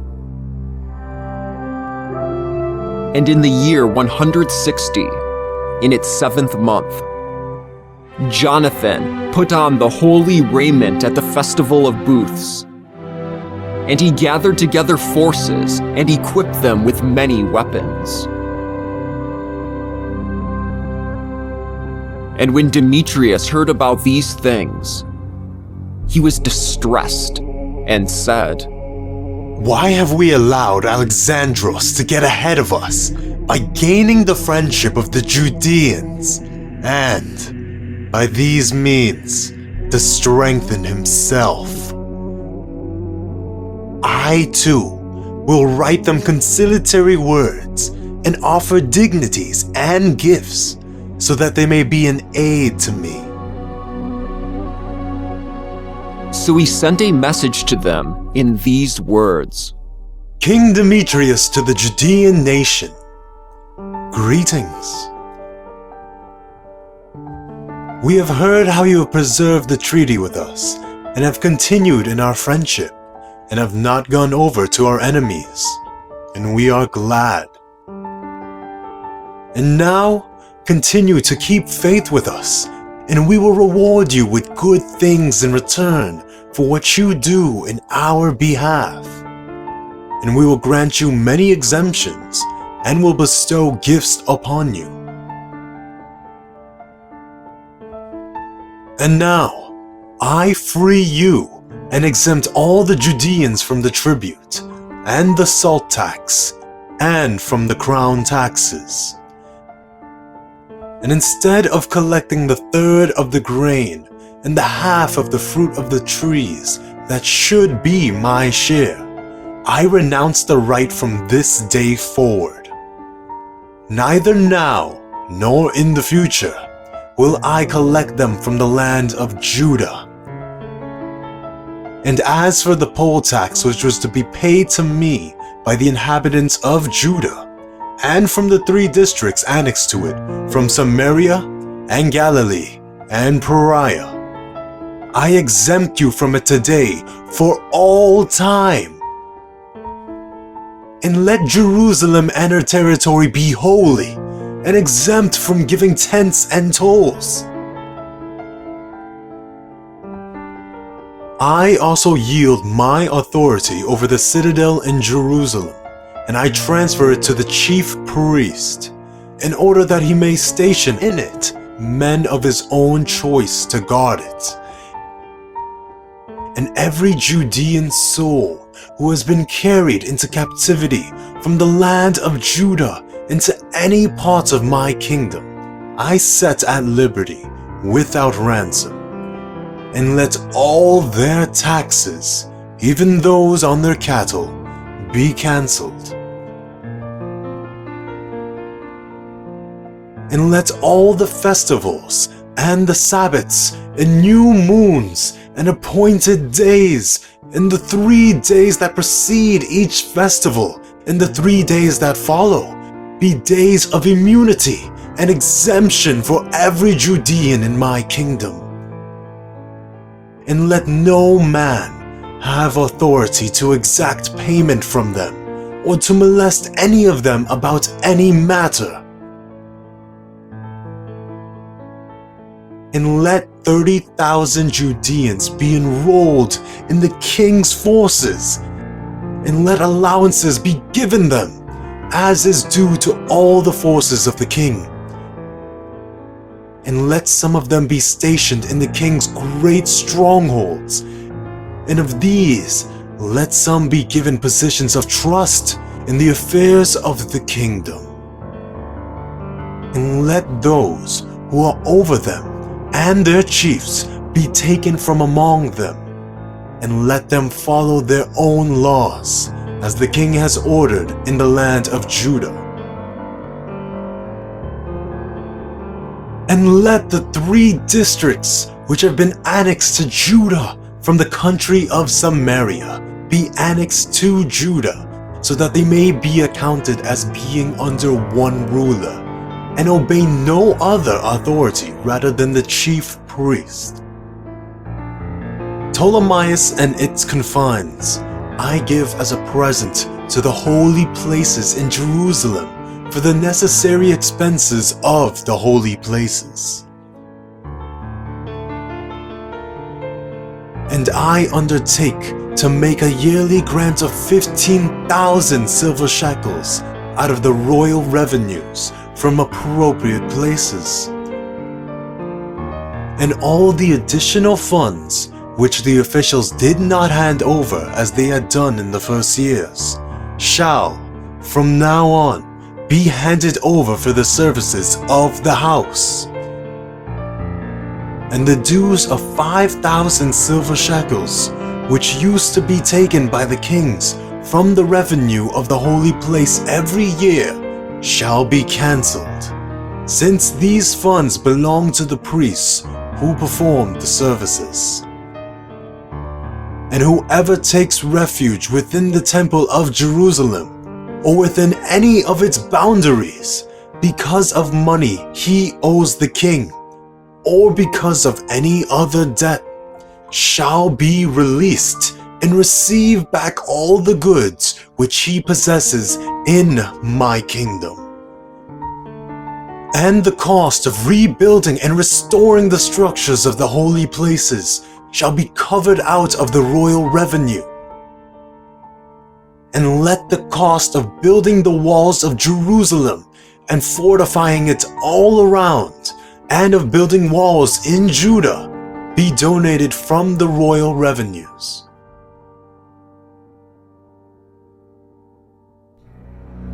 Now when Jonathan and the people heard these words, they neither believed nor accepted them, because they remembered the great evil which Demetrius had done in Israel, and how excessively he had afflicted them.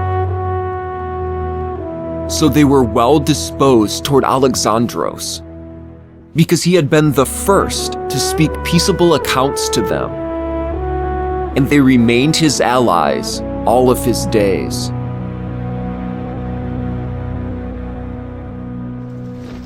Then King Alexandros gathered together large forces and encamped opposite Demetrius. And the two kings engaged in a war. And when the camp of Alexandros fled, Demetrius drove him away and overpowered them. And he pressed the war until sunset, and Demetrius fell on that day.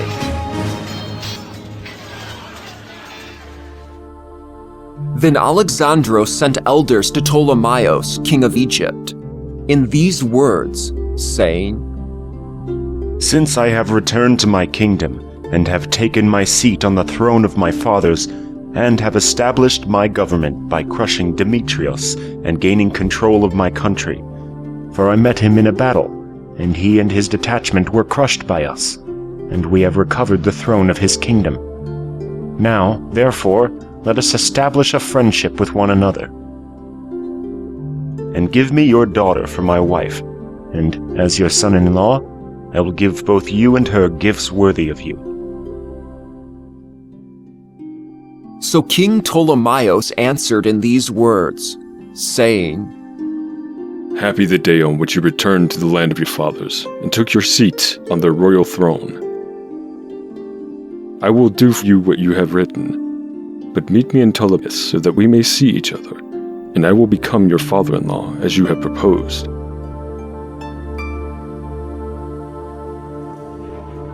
So Ptolemaeus, together with his daughter Cleopatra, set out from Egypt and came to Ptolemais in the year 162. And when King Alexandros came to meet him, Ptolemaeus gave him his daughter Cleopatra in marriage. And their wedding was celebrated at Ptolemais with great glory, according to the custom of the kings. Then King Alexandros wrote to Jonathan, asking him to come and meet him. So Jonathan set out in glory to Ptolemais and met the two kings. And he gave them and their friends silver and gold and many gifts, and he found favor in their eyes. And some pestilent men from Israel, lawless men, gathered together against him to petition against him. But the king paid no attention to them. And he ordered Jonathan to be divested of his ordinary garments and to be clothed in purple. And so it was done. And the king seated him at his side, and he said to his chiefs, Go out with him to the center of the city and make a proclamation that no one is to bring charges against him on any grounds, and that no one is to be troublesome to him on any account. And when his petitioners saw the honor paid to him in the proclamation, and the purple with which he was clothed, they all fled. And the king honored him by inscribing him among his chief friends, and made him a general in a merry dark. So Jonathan returned to Jerusalem in peace and happiness.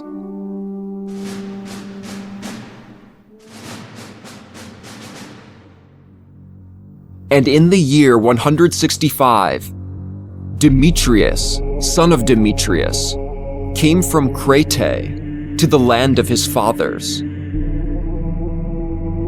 And when King Alexandros heard about this, he was greatly troubled and returned to Antiochia.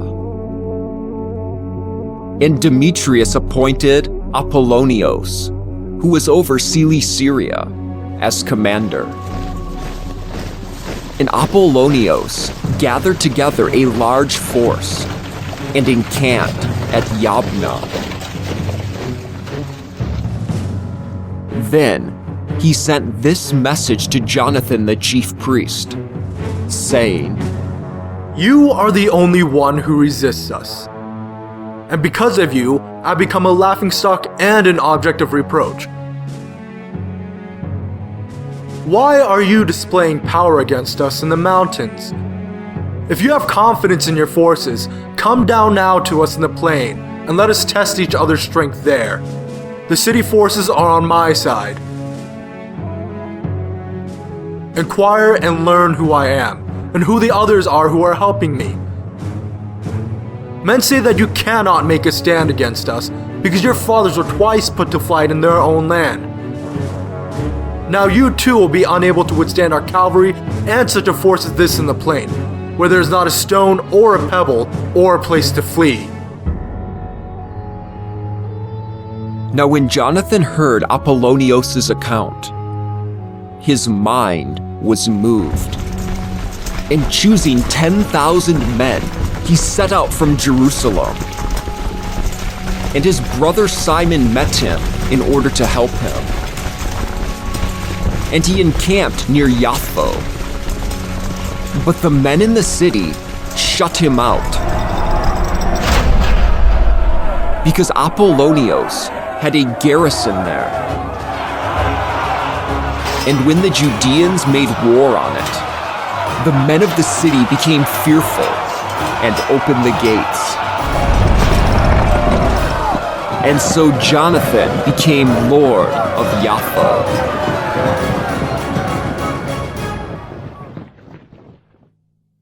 And when Apollonios heard about this, he mustered 3,000 cavalry and a great force. Then he marched on Ashdod, as though he would be traversing the country. But at the same time, he advanced into the plain, because he had such a large number of cavalry, and one in which he put confidence. So Jonathan followed him to Ashdod, and they engaged in a war.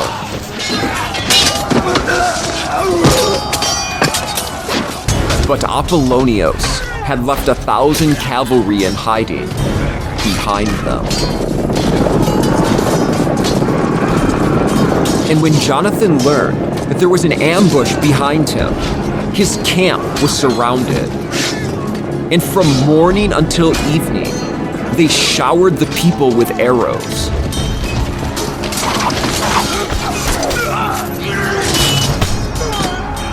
But the people held their ground, as Jonathan had commanded, and the enemy's horses grew weary.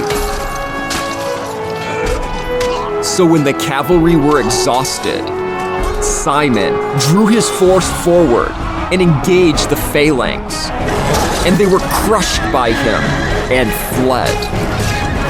And the cavalry were scattered over the plain, and the enemy fled to Ashdod and sought to save themselves by entering Beth Dagon, their idol shrine.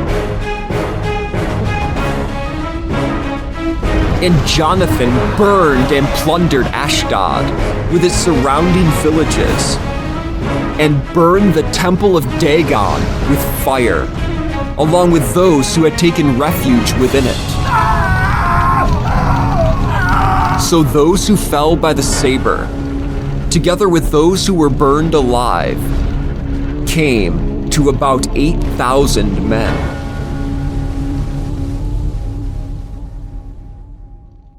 Then Jonathan left there and encamped against Ashkelon, and the citizens came out to meet him with great glory. Then Jonathan and his companions returned to Jerusalem, laden with much spoils.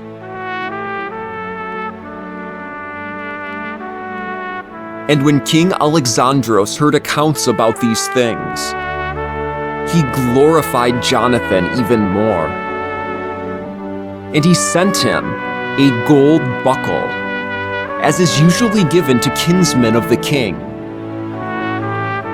But he also gave him Ekron and everything within its borders as a possession.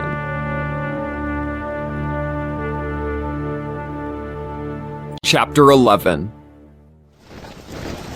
And the king of Egypt mustered his forces, as numerous as the sands of the seashore, and many ships. And he sought by deceit to take Alexandros' kingdom and annex it to his own kingdom. So he entered Syria with peaceful accounts, and those in the cities opened their gates and welcomed him, as King Alexandros had ordered them to do, since Ptolemaeus was Alexandros' father-in-law. But when Ptolemaeus entered the cities, he stationed garrison forces in each city. But when he was approaching Ashdod, they showed him the temple of Dagon burned down, and Ashdod and its suburbs demolished, and the corpses strewn about, and those who had been burned, whom Jonathan had burned in the war, for they had heaped them up along his route.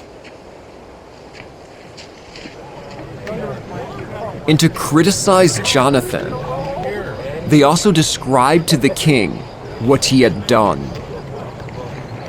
But the king kept silent.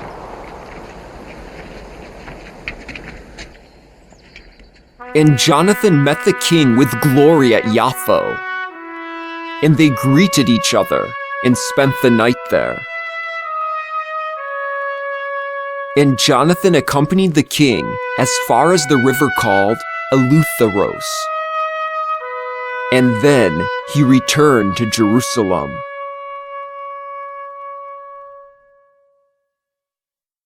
But calculating wickedness against Alexandros, King Ptolemaeus became lord of the cities along the seacoast, as far as Seleucia by the sea. Then he sent elders to King Demetrius, saying, "Come, let us make a pact with each other. I will give you my daughter, who was formerly Alexandros' wife, and you shall reign over your father's kingdom. I regret that I gave him my daughter, for he has sought to kill me." And his real reason for criticizing Alexandros was that he coveted Alexandros' kingdom. So he took his daughter away from him and gave her to Demetrius. And Ptolemaeus broke with Alexandros, and their enmity became manifest. Then Ptolemaeus entered Antiochia and placed the diadem of Asia around his head. And this was why he had two diadems placed around his head, that of Egypt and that of Asia.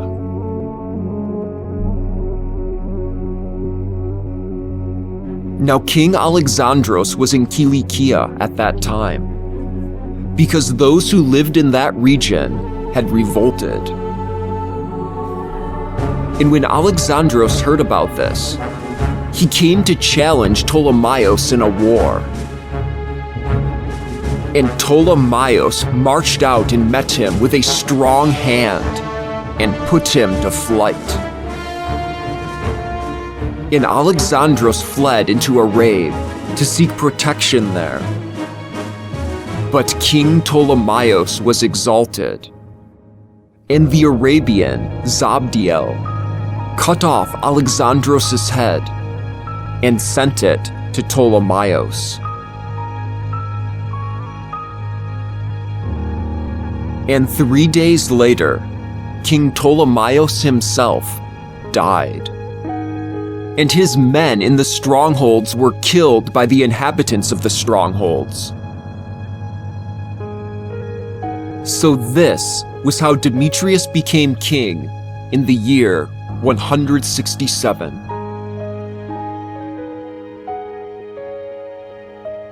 At that time, Jonathan gathered together the men of Judah to attack the citadel in Jerusalem, and they constructed many machines against it.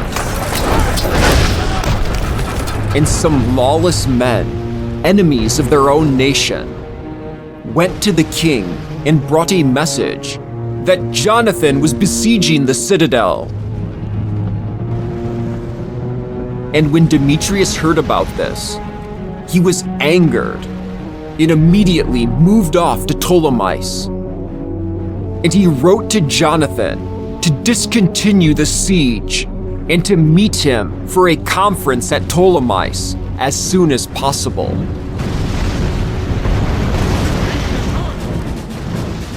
Now when Jonathan heard this, he directed the siege to continue. And he selected some of the elders of Israel and the priests, and exposed himself to danger by going to the king at Ptolemais. And he brought with him silver and gold and apparel, and many other presents, and found favor with the king.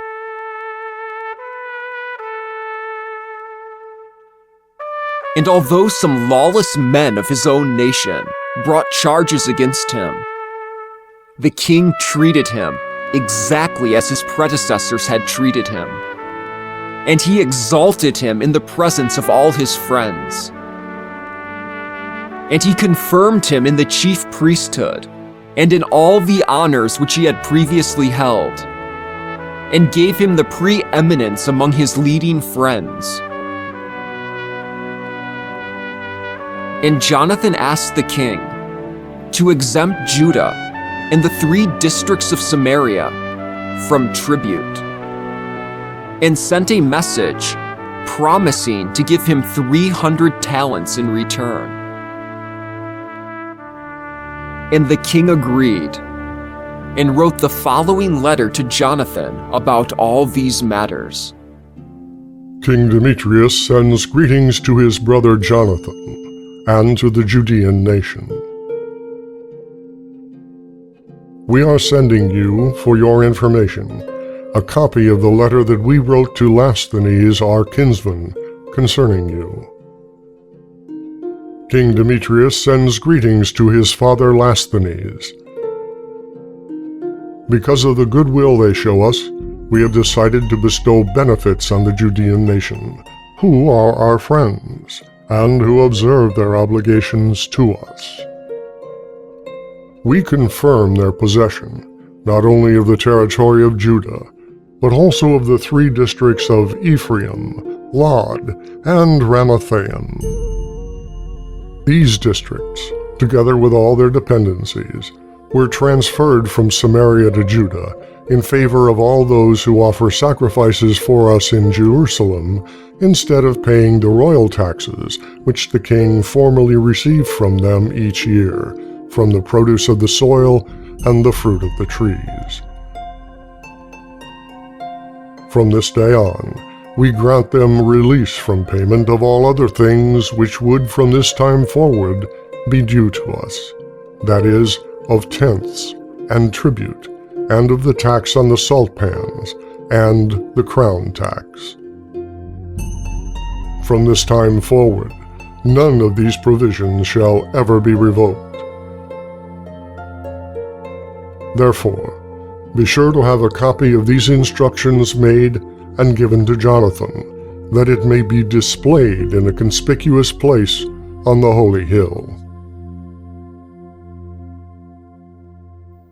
And when King Demetrius saw that the land was at rest before him, and that he had no opposition, he dismissed all of his forces, every man to his home, except the mercenaries which he had hired from the islands of the nations. So all the forces who had served under his fathers hated him.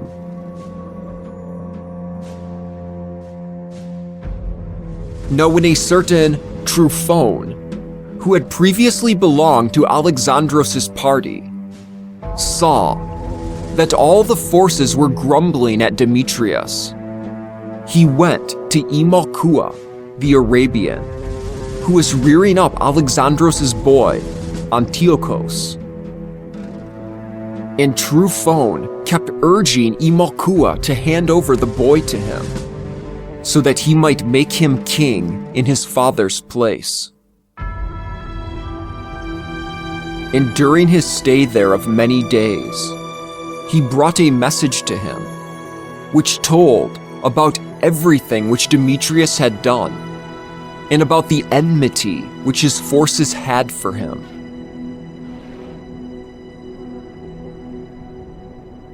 Then Jonathan sent to King Demetrius the request to withdraw his troops from the citadel of Jerusalem and from the other strongholds, for they were constantly fighting against Israel. And Demetrius sent this message to Jonathan, saying, I will not only do this for you and your nation, but I will greatly honor you and your nation when I find the opportunity. Therefore, do me the favor of sending men to fight for me, because all of my troops have revolted.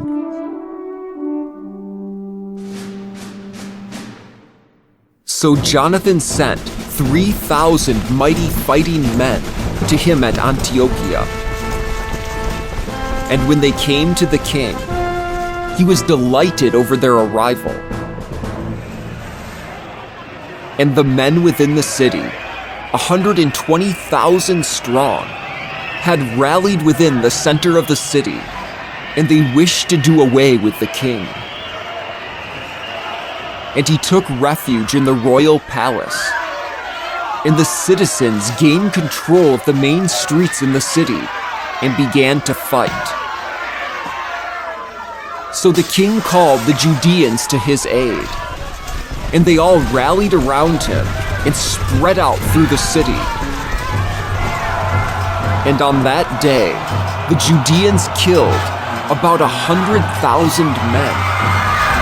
And they set fire to the city and seized much spoil, and they saved the king.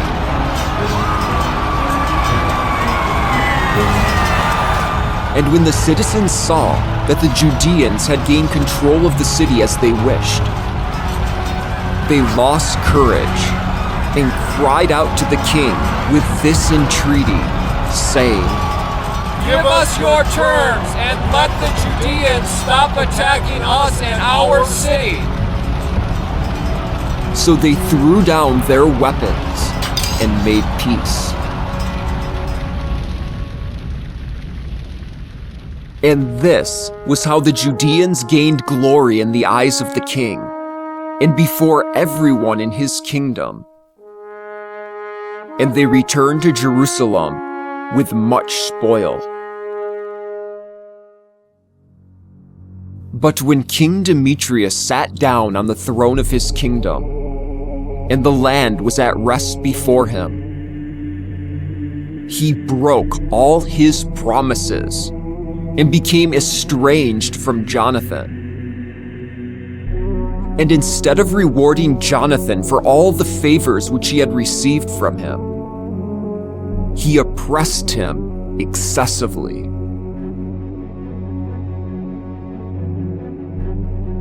Now after this, Tryphon returned and brought with him the young boy Antiochus, who became king and placed the diadem around his head. And all the forces whom Demetrius had discharged rallied around Antiochus and fought against Demetrius. And he was routed and fled. And Tryphon captured the beasts and gained control of Antiochia.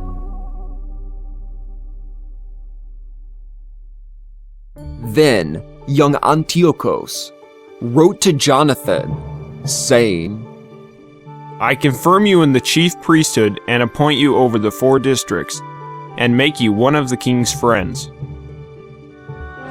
And he sent him gold dishes and a dinner service, and gave him the right to drink from gold cups, and to dress in purple, and to wear a gold buckle. And he made Jonathan's brother Simon general of the region, extending from the ladder of Tyre to the borders of Egypt.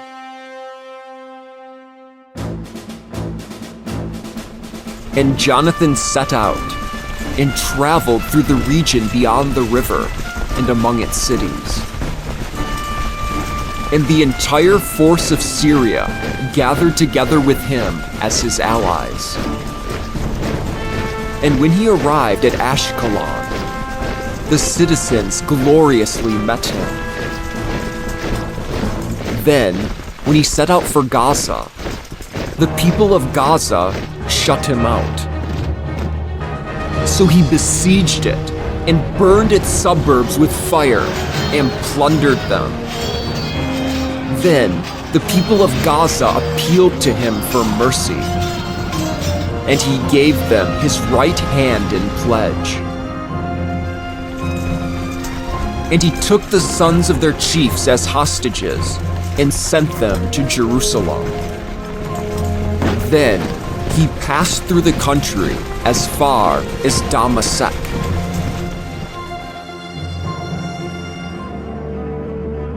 Then Jonathan heard that Demetrius' chiefs had come to Kadesh in Galilee with a large force, intending to remove him from office. So he went to meet them, but left his brother Simon in the country. And Simon besieged Beth-zur and fought against it for many days and hemmed them in. And when they sued for peace, he gave them his right hand in pledge. And he expelled them from there and took possession of the city and put a garrison there.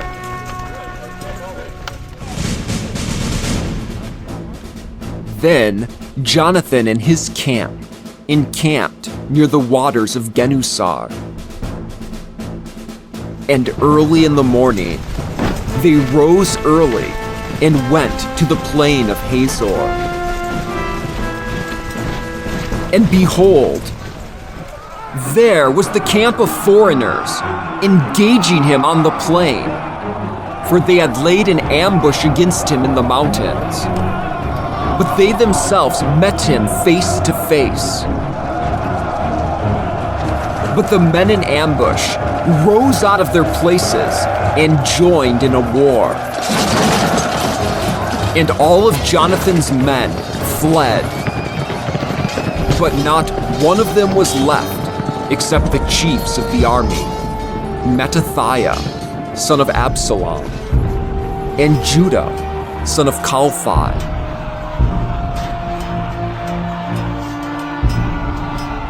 So Jonathan tore his clothes and threw earth on his head and prayed. Then he turned back to the war and routed them, and they fled. Then his own men, who were running away, saw this, and they returned to him and joined him in driving off the enemy as far as their camp in Kadesh. And there they themselves encamped. So 3,000 of the foreigners fell on that day. Then Jonathan returned to Jerusalem.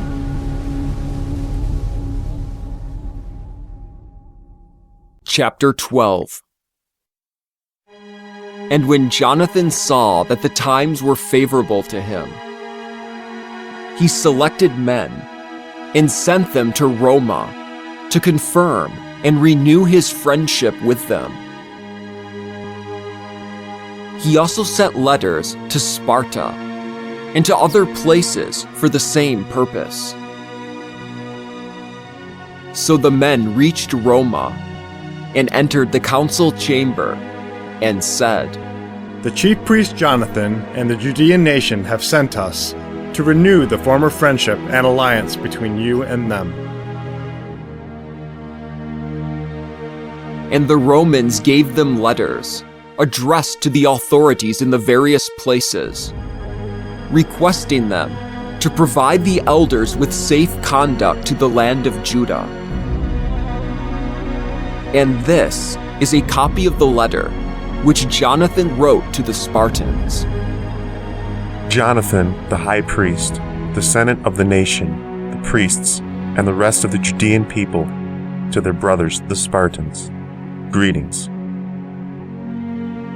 Long ago, a letter was sent to the high priest Honiah from Arios, who then reigned over you, stating that you are our brothers, as the attached copy shows.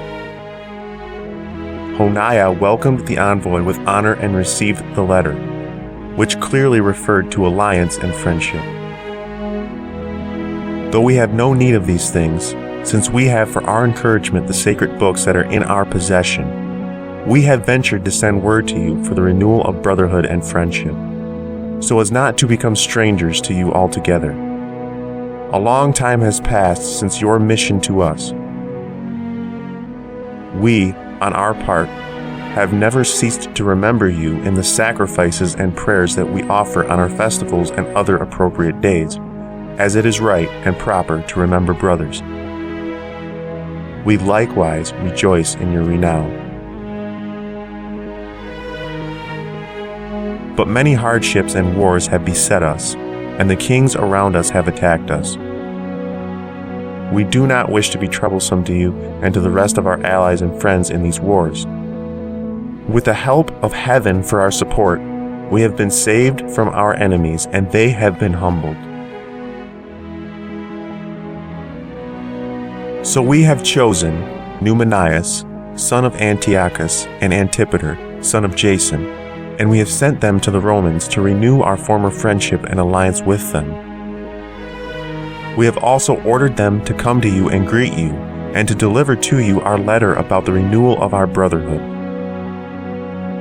Therefore, kindly send to us an answer on this matter. This is a copy of the letter that was sent to Honiah. Arios, king of the Spartans, to Honiah the high priest, greetings. A document has been found stating that the Spartans and the Judeans are brothers, both nations descended from Abraham. Now that we have learned this, kindly write to us about your welfare. We, on our part, are informing you that your cattle and your possessions are ours, and ours are yours. Therefore, we have ordered that you should be given a full report on these matters.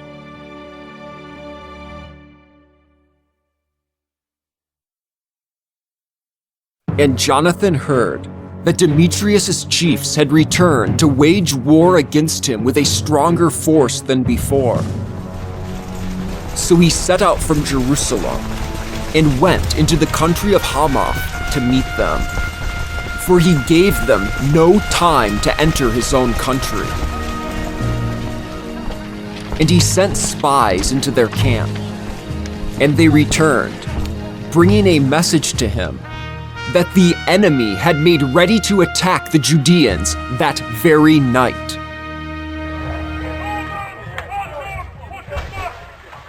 Now when the sun had set, Jonathan commanded his men to be alert and to retain their weapons, ready for a war, throughout the entire night.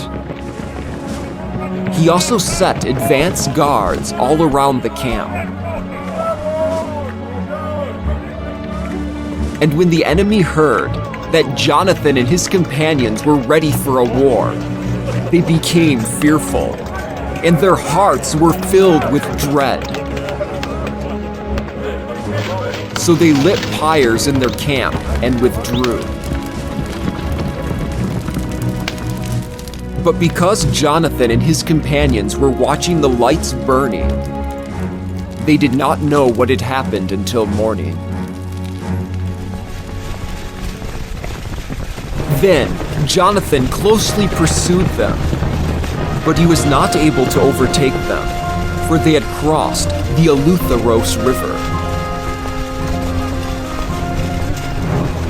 So Jonathan turned aside against the Arabians who are called Nabateans, and he struck them and seized their spoils.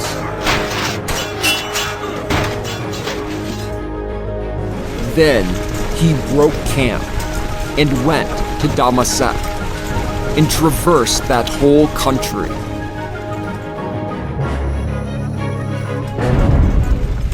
And Simon set out and traversed as far as Ashkelon and its neighboring strongholds. Then he turned to Yaffo and occupied it in advance, for he heard that its men were intending to hand over this stronghold to the supporters of Demetrius. So he left a garrison there to guard it.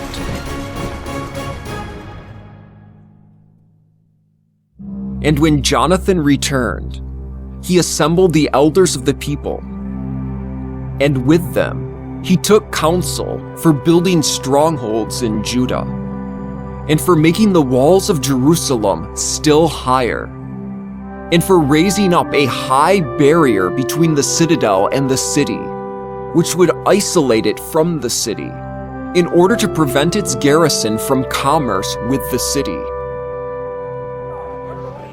So the people gathered together to build up the city.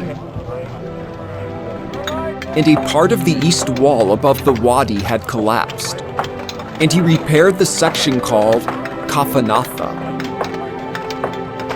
And Simon built up Haditha in the Shephelah, and fortified them, and installed gates and bars.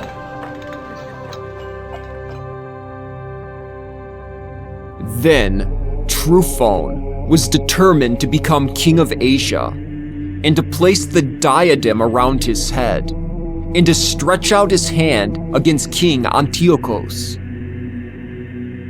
But he was afraid that Jonathan would not permit him to do so, and that he would wage war against him. So looking for a way to seize and do away with him, he set out and reached Bethshan.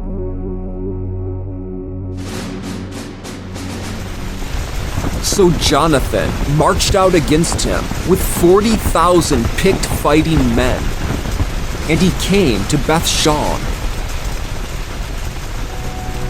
And when Truphon saw that Jonathan had arrived with a large force, he was wary of stretching out his hand against him. So he received him gloriously, and introduced him to all his friends, and gave him gifts. He also commanded his friends and forces to obey him as they would himself. Then he said to Jonathan, "Why have you wearied all of your people when we are not in a war? And now, dismiss them to their houses and select a few men to stay with you. Then come with me to Ptolemais, and I will hand it over to you, together with the other strongholds, and the remaining forces, and all the officers. Then I will leave and depart, for that is why I am here." And Jonathan trusted him and did as he said. So he dismissed his forces, and they departed to the land of Judah. But he kept with him 3,000 men, of whom he sent 2,000 to Galilee, while 1,000 accompanied him.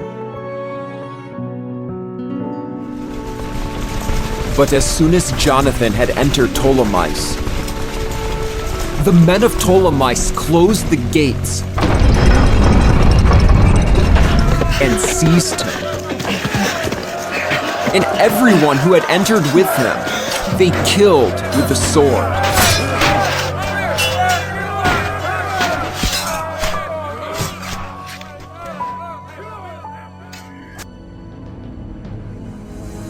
Then Tryphon sent forces and cavalry to Galilee and the Great Plain to destroy all of Jonathan's men. And when these recognized that Jonathan had been seized and had been destroyed along with his companions, they encouraged one another and went out in compact body, ready for a war. And when their pursuers saw that they were ready to fight for their souls, they turned back. And this was how all these men of Jonathan came safely into the land of Judah. And they mourned over Jonathan and his companions, and were in great fear. And all Israel fell into deep mourning. And all the encircling nations sought to destroy them, for they said, "They have no chief or anyone to help them. Now, therefore, let us make war on them and wipe out their memory from among men."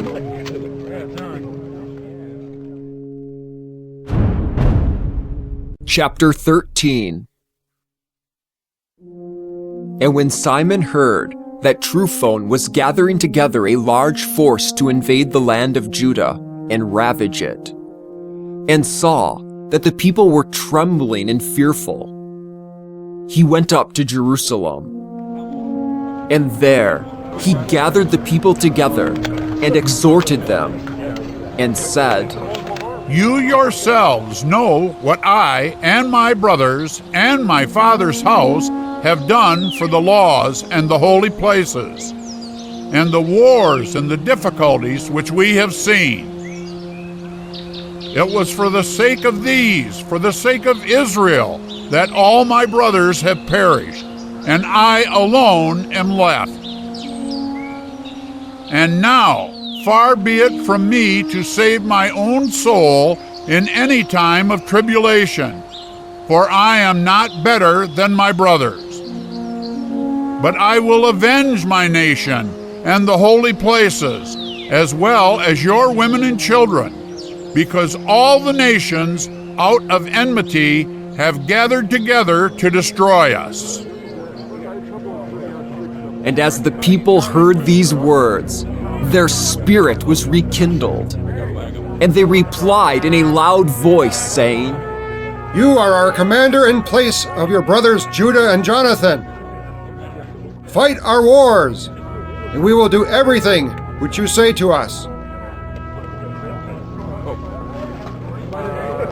So Simon gathered together all the men who were warriors, and quickly completing the walls of Jerusalem, fortified it on every side. And he sent Jonathan, son of Absalom, to Yapho, and with him a sufficient force. And Jonathan drove out the occupants and remained there.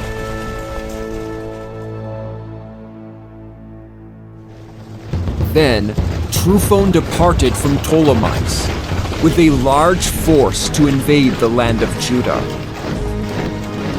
And he brought Jonathan with him as a prisoner. but Simon encamped at Haditha, facing the plain. And when Tryphon recognized that Simon had risen up in place of his brother Jonathan, and that he was intending to meet him in a war, he sent elders to him, saying, "We are detaining your brother Jonathan on account of the silver which he owed the royal treasury, in connection with the offices he held. And now, if you send us 100 talents of silver, and 2 of his sons as hostages, to guarantee that when he is set free, he will not revolt against us, we will release him." And although Simon knew that they were speaking deceitfully to him, he sent to get the silver and the boys. Otherwise, he might provoke much enmity among the people, who might say that he perished because Simon did not send him the silver and the boys. So he sent the boys and the 100 talents. But Tryphon broke his promise and would not let Jonathan go.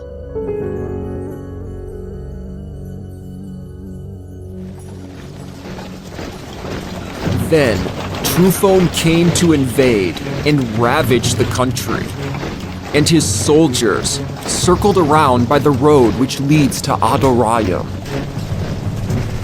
But Simon and his camp kept moving along opposite him everywhere he went. Now the men in the citadel kept sending elders to Tryphon, urging him to come to them by way of the desert and to send them sustenances. And although Tryphon had readied his cavalry to go, there was a heavy snowfall that night, and he could not go because of the snow. So he departed and went to the Gileadites.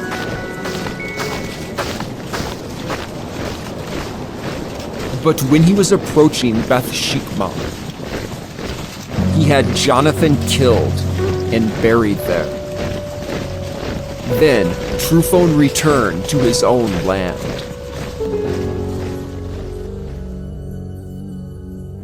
And Simon sent for the bones of his brother Jonathan, and buried him in Modium, the city of his fathers. And all Israel bewailed him with great lamentation, and mourned over him for many days. Then Simon built a monument over the tomb of his father and his brothers. It was made of polished stone, front and back.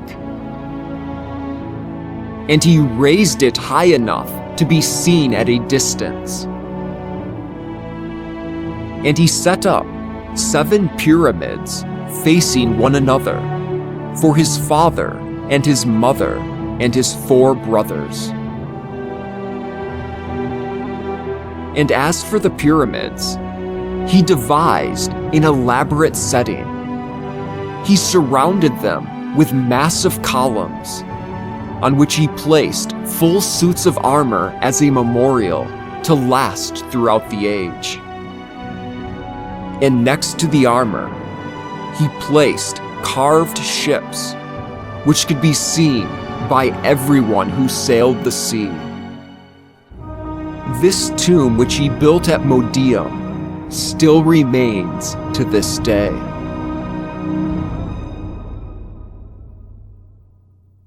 Now Tryphon dealt treacherously with the young king Antiochus, and he killed him, and became king in his place, and placed the diadem of Asia around his head.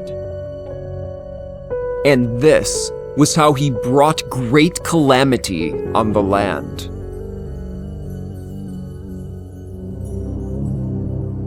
And Simon, on his part, built up the strongholds of Judah, and walled them all around with high towers, and thick walls, and gates with bars.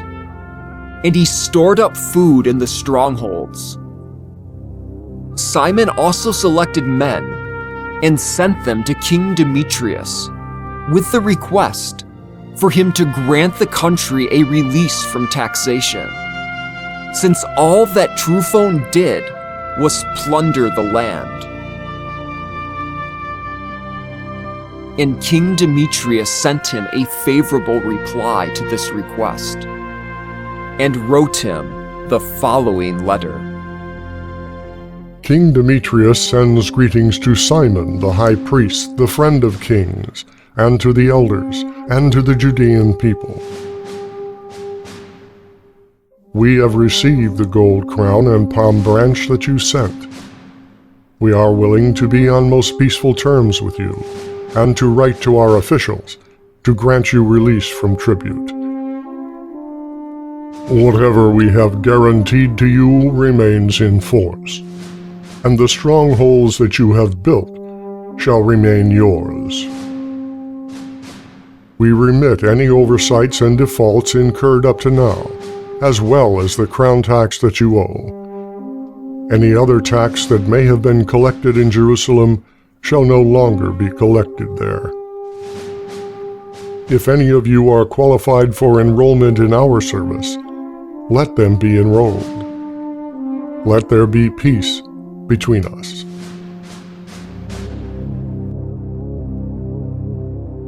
This was how, in the year 170, the yoke of the foreign nations was removed from Israel, and the people began to write in their records and contracts. In the first year of Simon, the great chief priest and general and commander of the Judeans.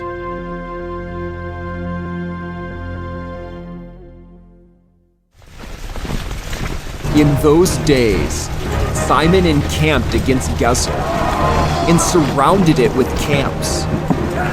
And he made a city destroyer and brought it up against the city.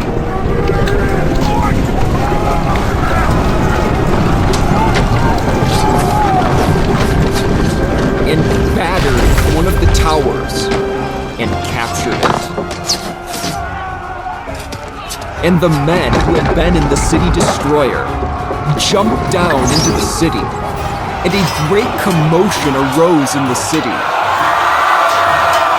And the citizens, joined by their women and children, mounted the wall with their garments rent and cried out in loud voices, begging Simon to give them his right hand in pledge. And they said, "Do not treat us according to our wickedness, rather according to your mercy."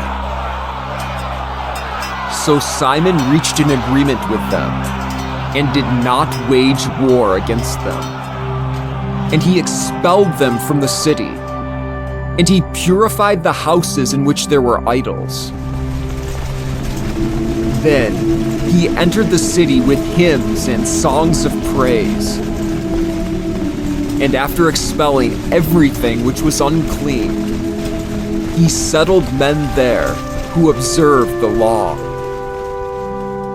And he further fortified it and built a house for himself.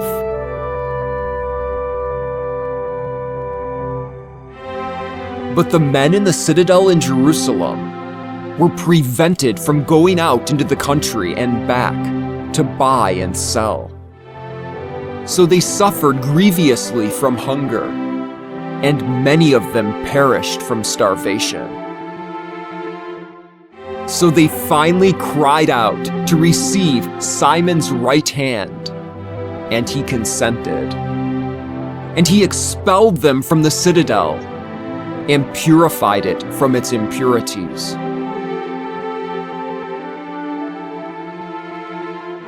And in the year 171, in the second month, on its 23rd day, the Judeans entered the citadel with shouts of praise, and with palm branches, and with harps and cymbals and lyres, and with the singing of hymns and canticles, because a great enemy of Israel had been crushed.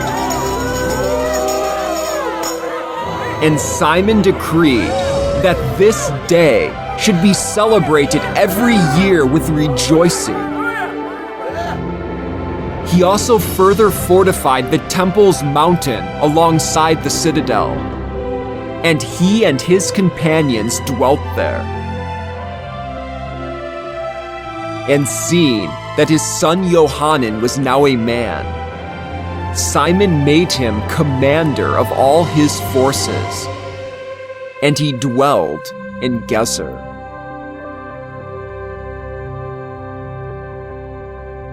Chapter 14.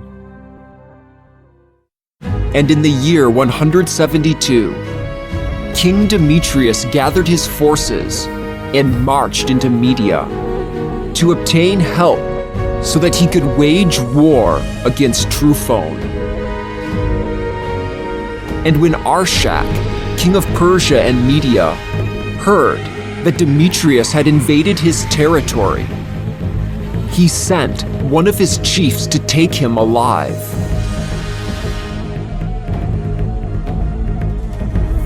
So this chief went forth and defeated the camp of Demetrius, and he captured him and brought him to Arshak, and Arshak put him in prison.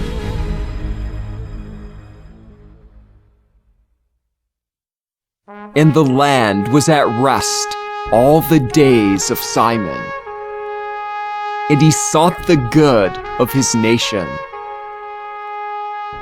And they were delighted with his authority, and with his glory throughout all his days. And in addition to all his glory, he took Yaffo for a harbor, and made it a gateway to the islands of the sea. And he enlarged the borders of his nation, and gained control of the country. And he seized many captives, and made himself lord over Gezer and Beth-zur and the citadel. And he removed the impurities from the citadel, and there was no one to oppose him. And the people cultivated their land in peace, and the land yielded its produce, and the trees of the field their fruit. The elderly sat in the squares, all communicating about the good times, and the young men wore their glories and garments of war. He supplied the cities with food, and equipped them with equipment for fortifying, till his glorious name reached the ends of the land. He brought peace to the land, and Israel was filled with happiness. And every man sat under his own vine and his own fig tree. And there was no one to make them fearful. And no one was left in the land to wage war against them. And the kings were crushed in those days. And he strengthened all the dejected among his people, and he sought out the law. And he put away all the lawless and the wicked. He made the holy places glorious, and multiplied equipment of the holy places.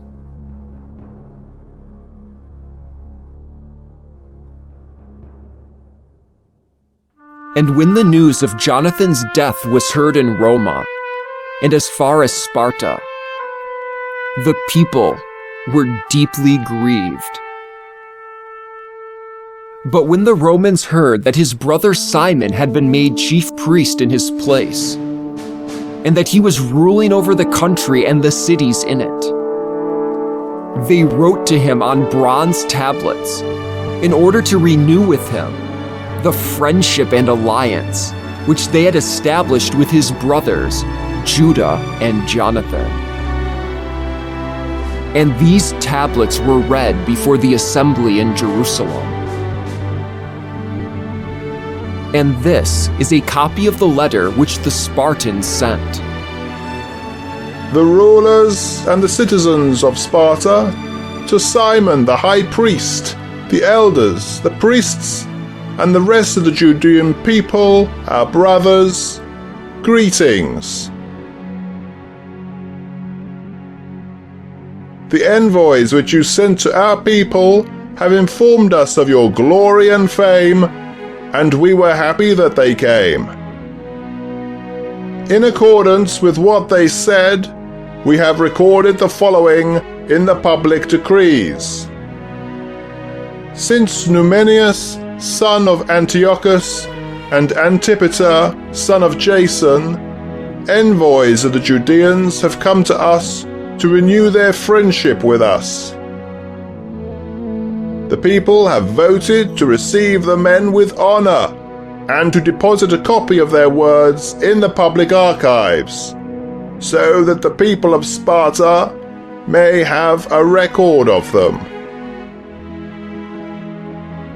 A copy of this decree has been made for Simon the high priest. After this, Simon sent Numenius to Roma with a great gold round shield weighing 1,000 minas to confirm the alliance with the Romans. And when Numenius and his companions returned from Roma, they had letters to the kings and the countries, in which were written, Lucius, consul of the Romans, to King Ptolemaeus, greetings. Certain elders of the Judeans, our friends and allies, have come to us to renew their former alliance of friendship. And they were sent by Simon, the chief priest in the Judean populace. But they brought with them a gold round shield weighing 1,000 minas. Therefore, we have decided to write to the kings and the countries that they are not to harm them or wage war against them, or their cities, or their country, and are not to assist those who are waging war against them. Now we have also decided to accept the round shield from them. Therefore, if any pestilent men from their country have fled to you, hand them over to Simon the chief priest, so that he may punish them according to their law. And the consul sent similar letters to King Demetrius, and to Attalos, and Ariarathes, and Arshak, and to all the countries, and to Samphames, and Sparta, and to Delos, and to Mundos, and to Sikuon, and to the Caria, and to Samos, and to the Pamphylia, and to Lucia, and to Halicarnassos, and to Rhodos, and to Phasaelis, and to Kos, and to Side, and to Arvad, and Gortuna, and Kunidos, and Kupros, and Kurene. But a copy of these things was also sent to Simon, the chief priest. Now when the populace heard these accounts, they said, How can we thank Simon and his sons? For he strengthened his brothers and his father's house, and waged war against and repulsed Israel's enemies, and they have preserved its liberty by doing this. So they made an inscription on bronze tablets, and affixed it to pillars on Mount Zion. And the following is a copy of what they wrote. In the year 172, On the 18th day of Elul, that is, the 3rd year under Simon the great chief priest in the court of God's people, in a great meeting of priests and people and chiefs of the nation and the elders of the country, the following proclamation was made. Since there have often been wars in our country, Simon, son of the priest Mattathias, of the sons of Joiarib, and his brothers, have put themselves in danger and resisted the enemies of their nation, in order that the holy places and the law might be maintained. And they have brought great glory to their nation by doing this. And after Jonathan had rallied his nation and had become their chief priest, he was gathered to his people. And when the enemies of the Judeans wished to invade their country and to lay hands on their holy places, Simon rose up and fought for his nation. And he spent large sums of his own money, and he provided weapons for the men of his nation's force and paid their wages. And he fortified the cities of Judah, in the city of Bethzur on the borders of Judah, where previously the enemy's weapons had been stored. And he stationed a garrison of Judean soldiers there. He also fortified Yaffo by the sea, and Gezer on the borders of Ashdod, a place previously occupied by the enemy. And he resettled these cities with Judeans, and furnished them with everything necessary for their restoration. And when the Judean people saw Simon's faithfulness and what he had accomplished, and the glory which he took counsel to bring to his nation, they made him their commander and chief priest because of everything he had accomplished, and because of the righteousness and the faithfulness which he had shown his nation. And in every way he sought to exalt his people. And in his days, and under his guidance, they prospered in his hands, so that the nations were driven out of their country, especially those in the city of David in Jerusalem, who had built for themselves a citadel from which they used to sally forth to defile the environs of the holy places and inflict grave injury to its purity. And in this citadel he stationed Judean men, and he fortified it for the security of the country and the city, and he raised up the wall of Jerusalem. And consequently, King Demetrius confirmed him in the chief priesthood, and he made him one of his friends, and conferred the highest glories on him. For he had heard that the Romans had addressed the Judeans as friends and allies and brothers, and that they had received Simon's elders with glory.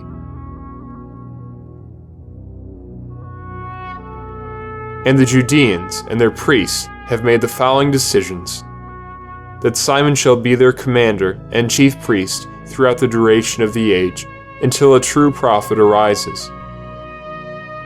And he shall be a general over them, and shall have charge over the holy place, to make regulations concerning its functions, and concerning the country, and concerning its weapons, and concerning its strongholds. And he shall have charge over the holy place, and shall be obeyed by everyone. And all contracts made in the country shall be dated by his name. And he shall be clothed in purple, and wear gold ornaments.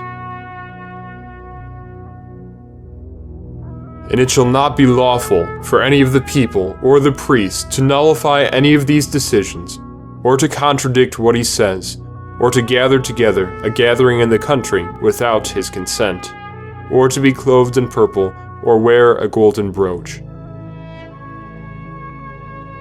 But whoever acts contrary to these prescriptions, or violates any of them, shall be liable to punishment.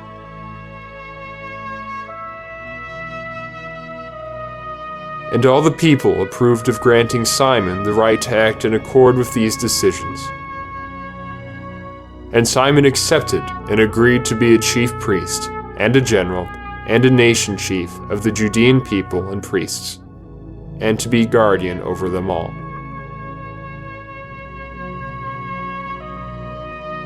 And it was decreed that this inscription should be engraved on bronze tablets and be set up in a conspicuous place within the enclosures of the holy places, but that copies of it should be deposited in the treasury, where they would be available to Simon and his sons.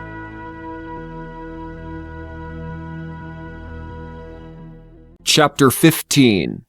And Antiochus, son of King Demetrius, sent a letter from the islands of the sea to Simon, priest and nation chief of the Judeans, and to all the nation. And its contents were as follows. King Antiochus to Simon, priest and nation chief, and to the Judean nation, greetings.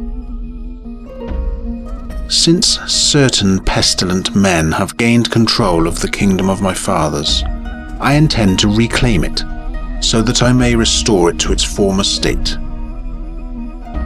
Now I have recruited a large number of mercenary troops and equipped warships, and intend to make a landing in my country and take revenge on those who have ruined our country and laid waste many cities in my kingdom. Now, therefore, I confirm to you all the tax exemptions which the kings before me granted you, and whatever other privileges they released you from. And I authorize you to coin your own money as legal tender in your country. But I also grant that Jerusalem and its holy places shall be free, and all the weapons which you have prepared, and all the strongholds which you have built and now control, shall remain in your possession. And every debt which you presently owe to the royal treasury, and the things which you shall owe to the royal treasury in the future, shall be cancelled for you, now and for all time. But when we gain control of our kingdom, we will greatly honor you, and your nation, and the temple, so that your glory will be manifest in all the earth.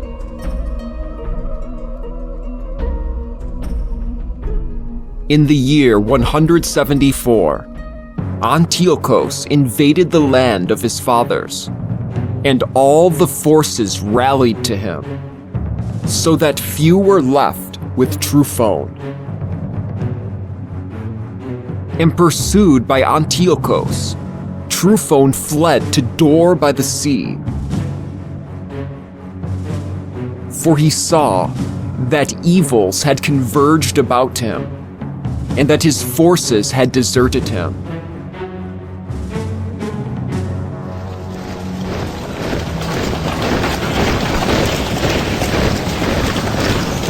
And Antiochus encamped before Dor with 120,000 men who were warriors and 8,000 cavalry. And he surrounded the city, and his ships closed in along the coast, and he blockaded the city from the land and the sea, and permitted no one to leave or to enter it.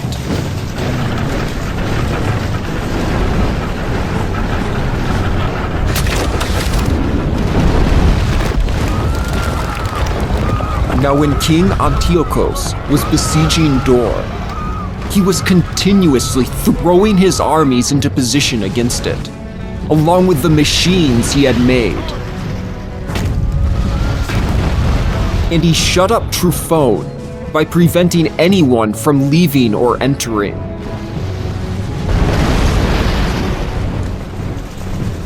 And Simon sent 2,000 picked men to assist Antiochus, together with gold and silver and sufficient equipment. And he refused to accept the aid. Instead, he broke all the agreements which he had previously made with Simon, and became estranged from him. Then he sent Athenobios, one of his friends, to confer with Simon, saying, You have control of Yaffo and Gezer and the citadel of Jerusalem. These are cities of my kingdom. You have laid waste their territories and have done great harm to the land, and you have taken possession of many places in my kingdom. Now, therefore, give up the cities which you have seized, and the tribute money of the places which you have conquered outside the borders of Judah. Or instead, pay me 500 talents of silver for the devastation which you have caused, and 500 talents more for the tribute money of the cities. But if you do not do this, we will come and make war on you. So Athenobios, the king's friend, came to Jerusalem. And when he saw Simon's glory, and the gold and silver plate on the sideboard, and the rest of his rich display, he was amazed. And when he brought the message containing the king's words, Simon said this to him in reply: We have neither seized any foreign land, nor have we taken the property of others. Instead, we have only seized the inheritance of our fathers, which, for a time, had been unjustly controlled by our enemies. Now that we have the opportunity, we are holding on to the inheritance of our fathers. But as for Yaffo and Gezer, which you demand, the men of these cities were doing great harm to our people and laying waste our country. However, we are willing to pay you 100 talents for these cities. And Athenobios did not answer him a word, but returned to the king in fury. And when he brought him a message containing these words, and Simon's glory, and everything which he had seen, the king was angered with great anger.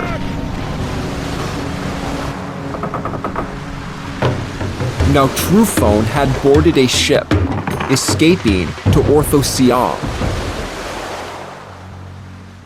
Then the king established Kendabios as vice-general of the seacoast, and gave him forces of infantry and cavalry. And he instructed him to move his camp against Judah, and instructed him to build up Kedron and to fortify Sha'araim, and to wage war against the Judean people. But the king went in pursuit of Tryphon.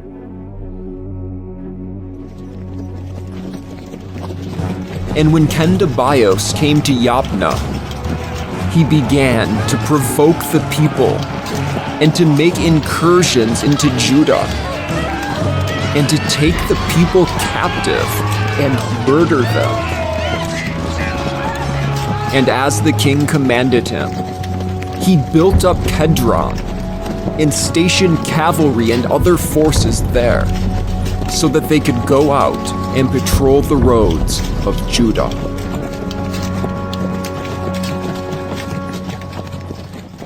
Chapter 16. Then Johanan went up from Gezer and brought a message to his father Simon about what Kendabios was doing.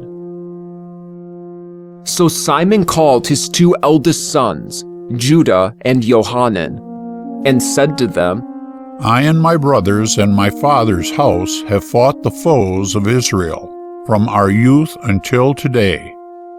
And things have prospered in our hands so that we have rescued Israel many times. But now I have grown old, but all of you, by God's mercy, are of sufficient age. Take my place and the place of my brothers, and go out and fight for our nation. And may the help which is from the heaven be with you. So Johanan selected 20,000 picked men, warriors and cavalry, out of the country. and setting out against Kendabios, they spent the night at Modium.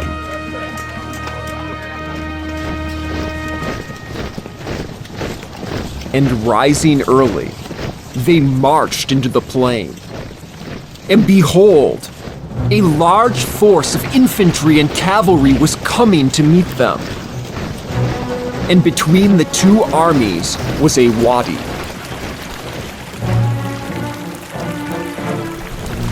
Then Johanan and the people took up their position against the enemy. And seeing that the people were terrified to cross the wadi, Johanan crossed first. And when his men saw this, they crossed over after him. Then he divided the people into two divisions and put his cavalry between the infantry. But the enemy's cavalry were very numerous. Then they blew the trumpets.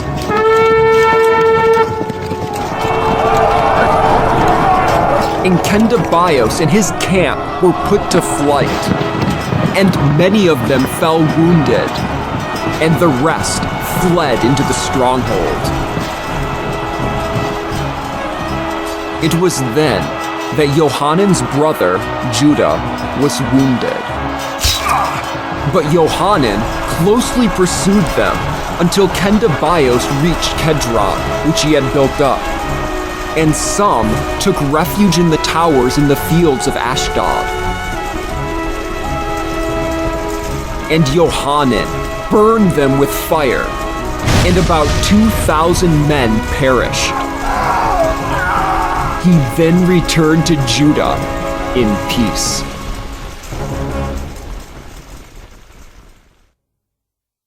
And Ptolemaeus, son of Habub, had been appointed general of the plain of Jericho. And he had much silver and gold, for he was the son-in-law of the chief priest. And his heart became lifted up, and he wished to gain control of the country. So he took counsel to make treacherous plans to have Simon and his sons removed.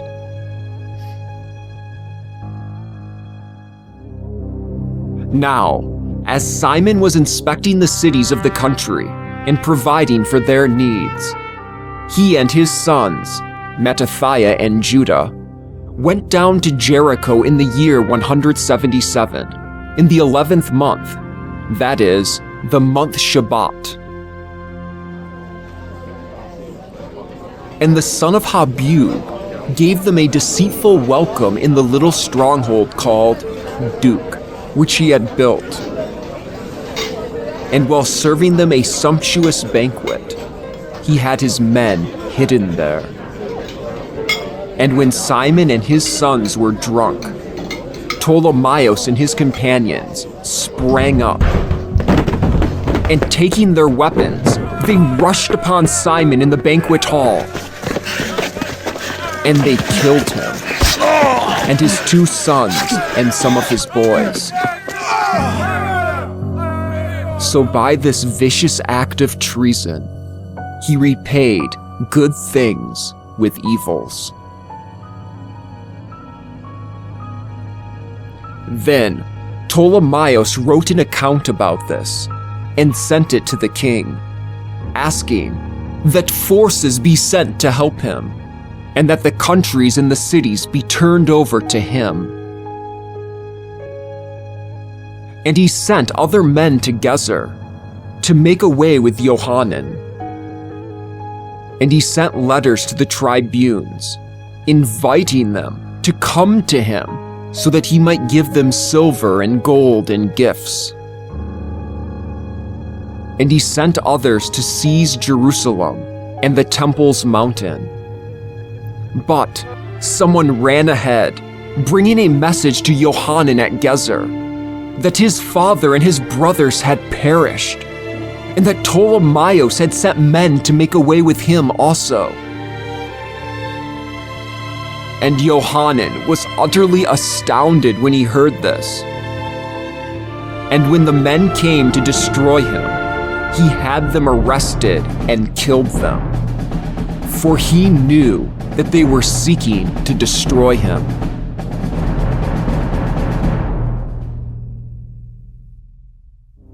In the rest of the accounts of Johanan and his wars, and the manly deeds which he manfully performed, and the building of the walls which he built, and his other achievements, behold, they are recorded in the book of his chief priesthood, from the time when he succeeded his father as chief priest.